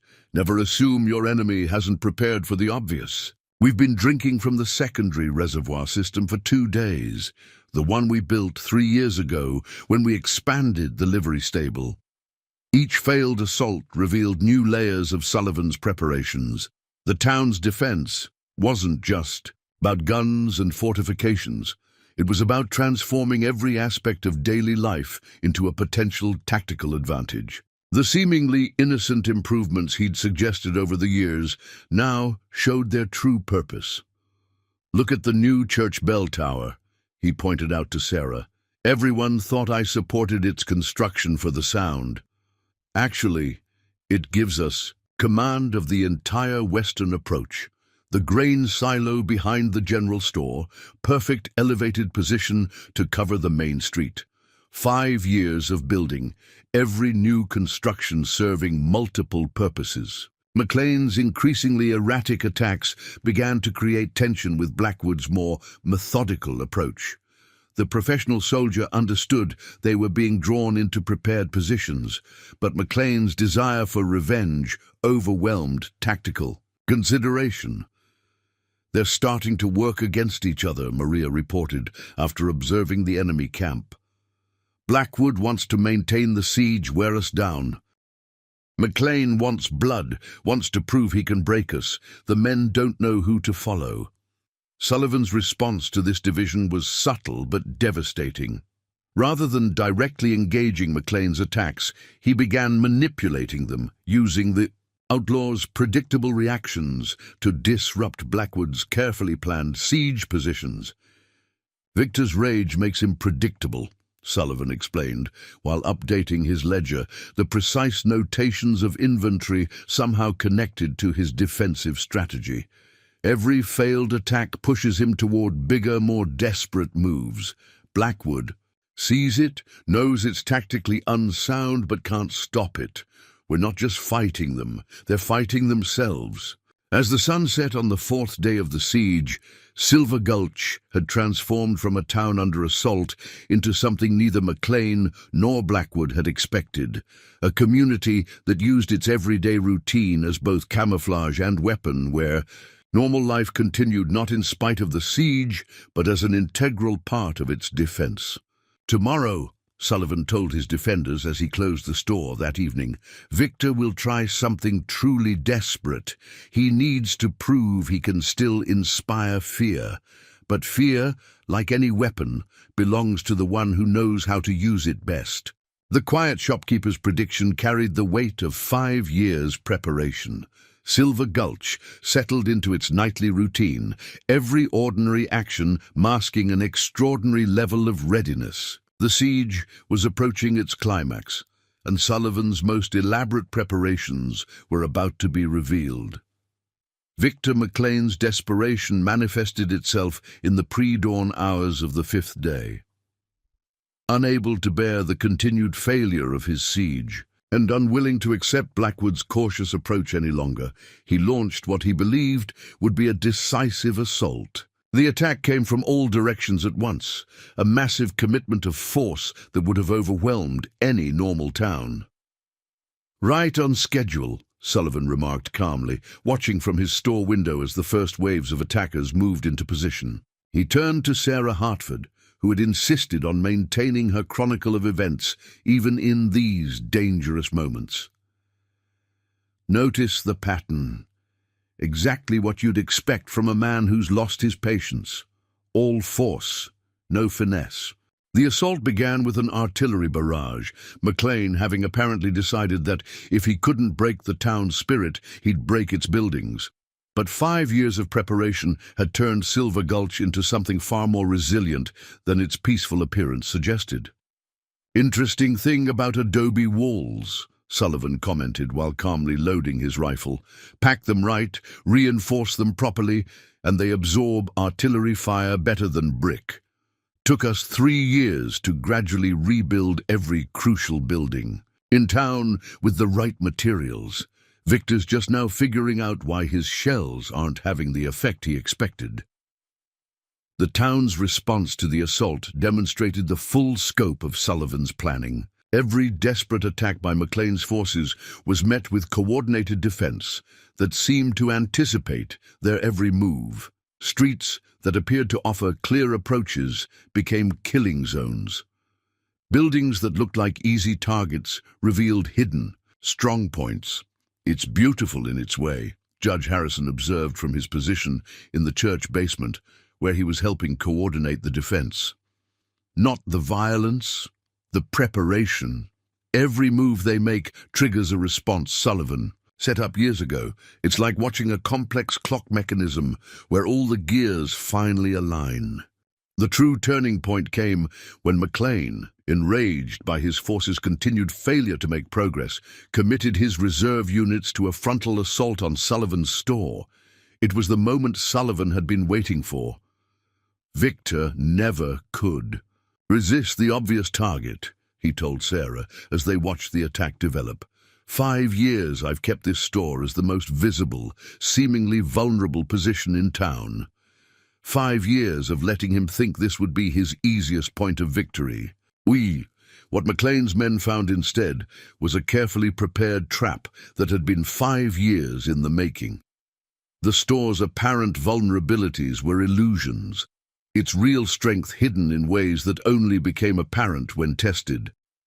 Every window, every door, every apparent weak point had been designed to draw attackers into precisely prepared fields of fire. "Watch the street," Sullivan instructed as McLean's men charged forward. "Count the seconds." The attack faltered as hidden defensive positions were revealed. Years of subtle construction and modification had turned the entire street into an elaborate trap. Storage sheds concealed sharpshooters, water troughs provided cover for defenders, and even the hitching posts had been positioned to channel attackers into lethal crossfires. McLean, watching his assault crumble, made his final mistake. Ignoring Blackwood's shouted warnings, he led a personal charge toward Sullivan's store, determined to end the conflict through direct confrontation. "Some men," Sullivan remarked to Sarah as he checked his revolvers with methodical precision, "never learn that dramatics are no substitute for preparation." The final confrontation between the criminal mastermind and the shopkeeper Lawman unfolded in a way no one expected. McLean, reaching the store's front porch, found himself facing not just Sullivan, but the accumulated weight of 5 years of planning. "You turned my own brother against me at Copper City," McLean shouted, his carefully cultivated image of sophisticated leadership cracking under rage and frustration. "Destroyed everything my family built. And for what? To become a shopkeeper in a mining town." Sullivan's response carried the quiet authority that had always underlain his modest demeanor. "I became what this town needed, someone who understood that real strength isn't in controlling people through fear, but in helping them build something worth protecting." The ensuing gunfight lasted less than 30 seconds, but it represented the culmination of years of preparation meeting raw desperation. McLean was fast, driven by hatred and a need to prove his power. Sullivan was precise, his movements containing the same careful efficiency he used to measure coffee beans and yard goods. When it ended, Victor McLean lay wounded on the street, his elaborate plans for revenge undone not by superior force, but by patient preparation and a community's unified resolve. Blackwood, recognizing the futility of continuing the fight, ordered his remaining forces to stand down. "You never understood, Victor," Sullivan said quietly as Sheriff Cooper took the prisoner into custody. "A town isn't just buildings and businesses. It's people who've learned to trust each other, to stand together. That's what I've been building here for 5 years, not just defenses, but connections that can't be broken by force or fear. As the sun rose fully on Silver Gulch, the extent of Sullivan's victory became clear.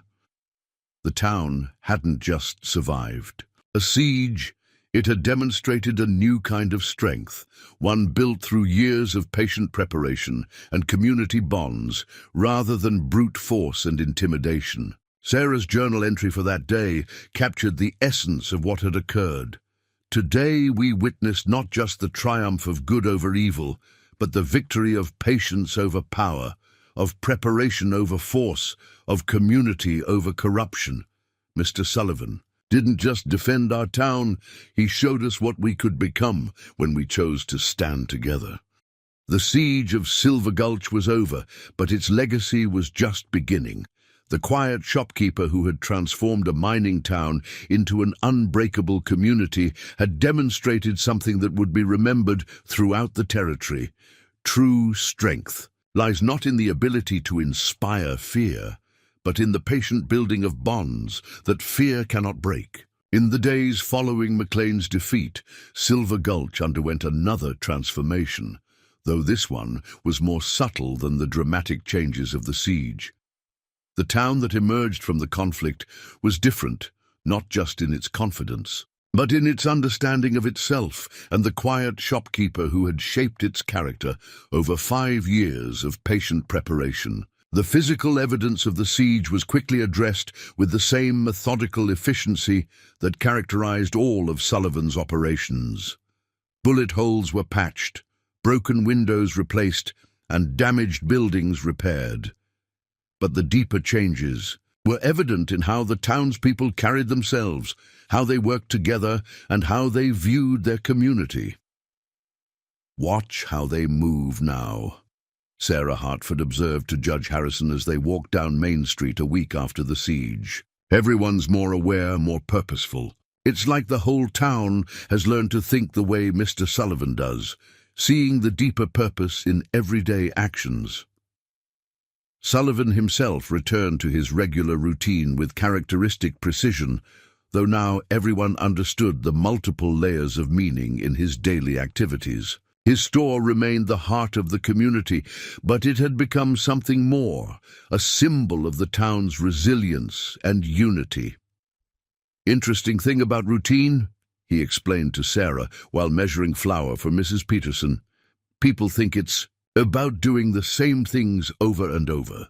Really, it's about building patterns that become second nature. That's what makes a community strong, not the extraordinary moments, but the ordinary ones done right." The captured McLean gang members, awaiting transfer to territorial custody, provided unexpected insights into Sullivan's methods. One of them, a former Army sergeant, spoke with Sheriff Cooper about the siege's final days. "Never seen anything like it," he admitted. "We thought we were laying siege to a town. Instead, we were fighting against 5 years of preparation we couldn't even see. Every move we made, Sullivan had already planned for it years ago. It wasn't just the defenses, it was like the whole town was one big, careful trap." Evidence of Sullivan's long-term planning continued to emerge. Hidden supply caches were revealed in seemingly ordinary buildings. The town's water system, it turned out, had redundant networks that could sustain the community even if the main supply was cut. Even the street layout, carefully modified over years of suggested improvements, had been designed to channel attackers into prepared defensive positions. "Look at this," Maria Ramirez showed Sarah, pointing to Old Town Council records.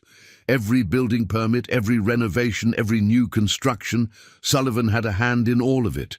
He wasn't just building a town, he was creating a fortress that nobody would recognize until it was tested." The town's children, perhaps more adaptable than their parents, integrated the lessons of the siege into their daily lives. Their games now had purpose beyond play. They practiced observation, movement and coordination without even realizing it. Jimmy Cooper, in particular, had absorbed Sullivan's teachings about watching and learning.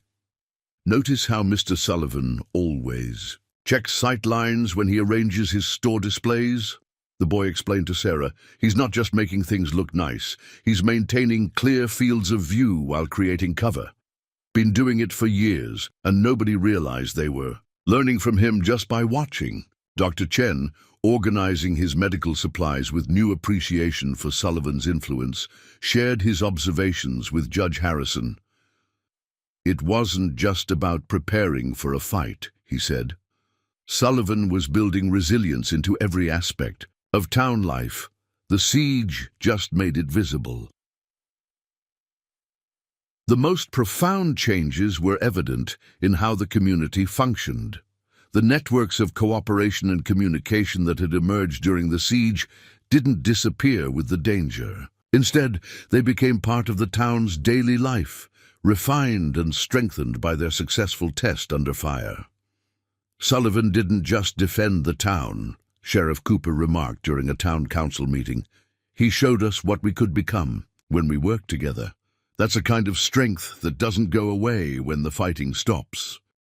Ellen Murphy's telegraph office, which had proved crucial during the siege, maintained its role as an information hub for the community. The coded messages and careful observations that had helped defend the town now served to keep it informed and connected to the wider territory. It's like he always told me, Ellen shared with Sarah. Information isn't just about knowing things. It's about knowing how to use what you know. The whole town's learned that lesson now. Sullivan himself seemed unchanged by the victory, maintaining the same precise routines that had characterized his 5 years in Silver Gulch. But those who knew him well could see the quiet satisfaction in his eyes as he watched the town embrace its new identity. A store isn't just about selling goods, he told Sarah one evening as he closed up. It's about creating a place where people come together, where they learn to trust each other, where they build the kind of bonds that can't be broken by force or fear. That's what we really defended here, not just buildings and streets, but the connections between people. As autumn deepened toward winter, Silver Gulch settled into a new normal. The town that had survived McLean's siege emerged stronger, not just in its defenses, but in its understanding of itself. Sullivan's patient work over 5 years had created something rare in the territory, a community that knew its own strength and understood how to maintain it. The real victory, Sarah wrote in her journal, wasn't just in defeating McLean, it was in discovering what Mr. Sullivan had been building all along, a town where ordinary people learned to do extraordinary things together, where daily routine became a form of strength, and where a quiet shopkeeper's wisdom became the foundation of something truly remarkable. The legacy of the siege would be remembered not just in stories of dramatic confrontations, but in the countless small ways the town had learned to work together, to watch and prepare, to find strength in unity rather than fear. Sullivan's greatest achievement wasn't just in defending Silver Gulch, it was in showing its people who they could become. Word of Silver Gulch's successful defense spread through the territory like wildfire, transforming from news into legend with each retelling. The story of a shopkeeper who had outmaneuvered one of the territory's most dangerous outlaws captured imaginations across the frontier. But in Silver Gulch itself, the true impact of events was measured not in tales of dramatic confrontation, but in the subtle ways the town continued to evolve. A month after McLean's defeat, Sarah Hartford sat in Sullivan's store, observing the quiet shopkeeper as he went about his daily routine. His movements remained as precise as ever, each action measured with the same care he'd shown before the siege. But now everyone understood the deeper significance behind his methodical approach to even the simplest tasks. "You know what I've realized," she said, watching him measure coffee beans for Mrs. Peterson. "The store wasn't just your cover, it was your classroom. Every transaction, every conversation, every bit of advice about the weather or crops. You were teaching us all along." Sullivan's slight smile carried years of patient planning. "A good teacher," he replied, carefully wrapping Mrs. Peterson's purchase, "doesn't just provide information. They help people discover what they're capable of learning on their own." The town's transformation continued in ways both obvious and subtle. The defensive measures that had proved so effective during the siege were maintained and refined, but now they were integrated seamlessly into daily life. Children's games still practiced observation and movement, but with a new understanding of their purpose. The Ladies' Aid Society meetings continued to serve as intelligence-gathering sessions, their seemingly innocent discussions carrying layers of meaning. Marshal Daniel Blackwood, returning to investigate the siege's aftermath, found himself studying the town with professional admiration. "You've created something unique here," he told Sullivan during a private conversation in the store's back room. "Not just a defended position, but a community that defends itself almost without thinking about it." Sullivan's response was characteristic of the man. "Defense isn't about walls and weapons," he said, updating his ledger with his usual precision. "It's about people understanding their connection to each other, their stake in protecting something larger than themselves." The captured McLean gang members awaiting trial provided unexpected insights into Sullivan's methods. Victor McLean himself, recovering from his wounds in the town jail, finally began to understand the depth of his miscalculation. "I spent years building an empire through fear," he told Sheriff Cooper during questioning. "Sullivan spent 5 years building something stronger through trust. I never stood a chance, did I?" The town's physical appearance remained largely unchanged, but visitors with military experience noted the subtle details that marked it as something extraordinary. Every building's position, every street's layout, every seemingly decorative feature served multiple purposes. The water tower didn't just supply the town, it provided an elevated observation post. The church bell tower commanded approaches from 3 directions. Even the hitching posts had been positioned to create natural defensive positions. "Look at how he did it," Jimmy Cooper explained to Sarah, having absorbed more of Sullivan's teachings than anyone realized. "Everything serves 2 or 3 purposes. The store's windows aren't just for display. They're positioned to watch the street. The counter height isn't just for convenience. It provides cover if needed." Mr. Sullivan turned the whole town into a fortress without anyone noticing. But the most profound changes were evident in the community itself.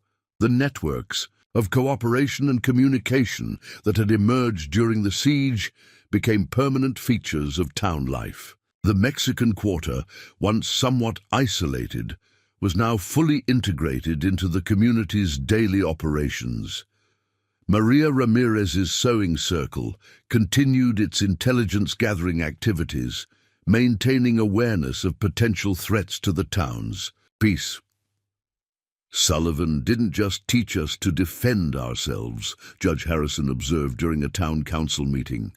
"He taught us to think differently about what makes a community strong. It's not just about having guns or walls, it's about having people who understand their role in protecting something valuable."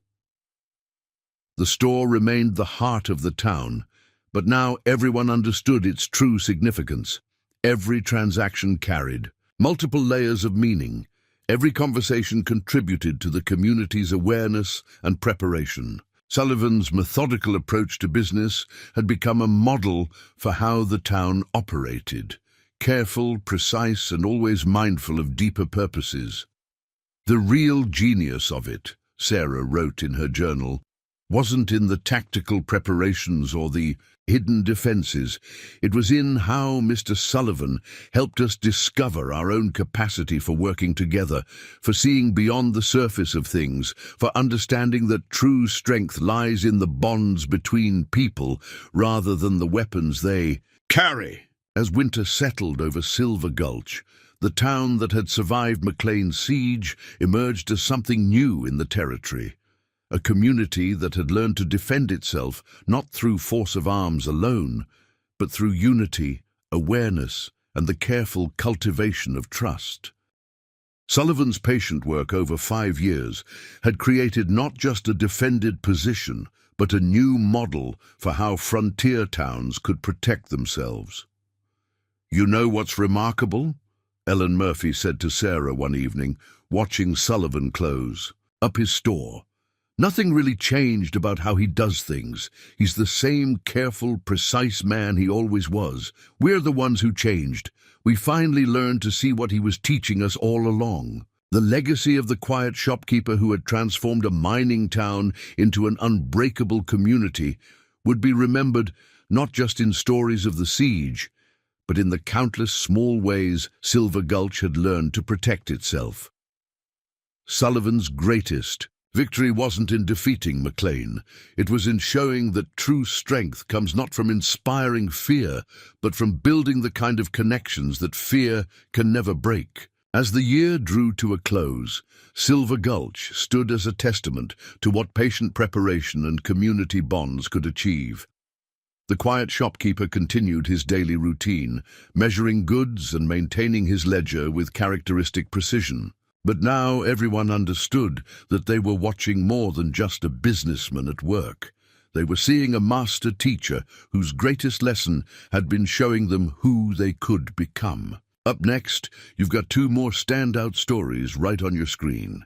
If this one hit the mark, you won't want to pass these up. Just click and check them out. And don't forget to subscribe and turn on the notification bell so you don't miss any upload from us.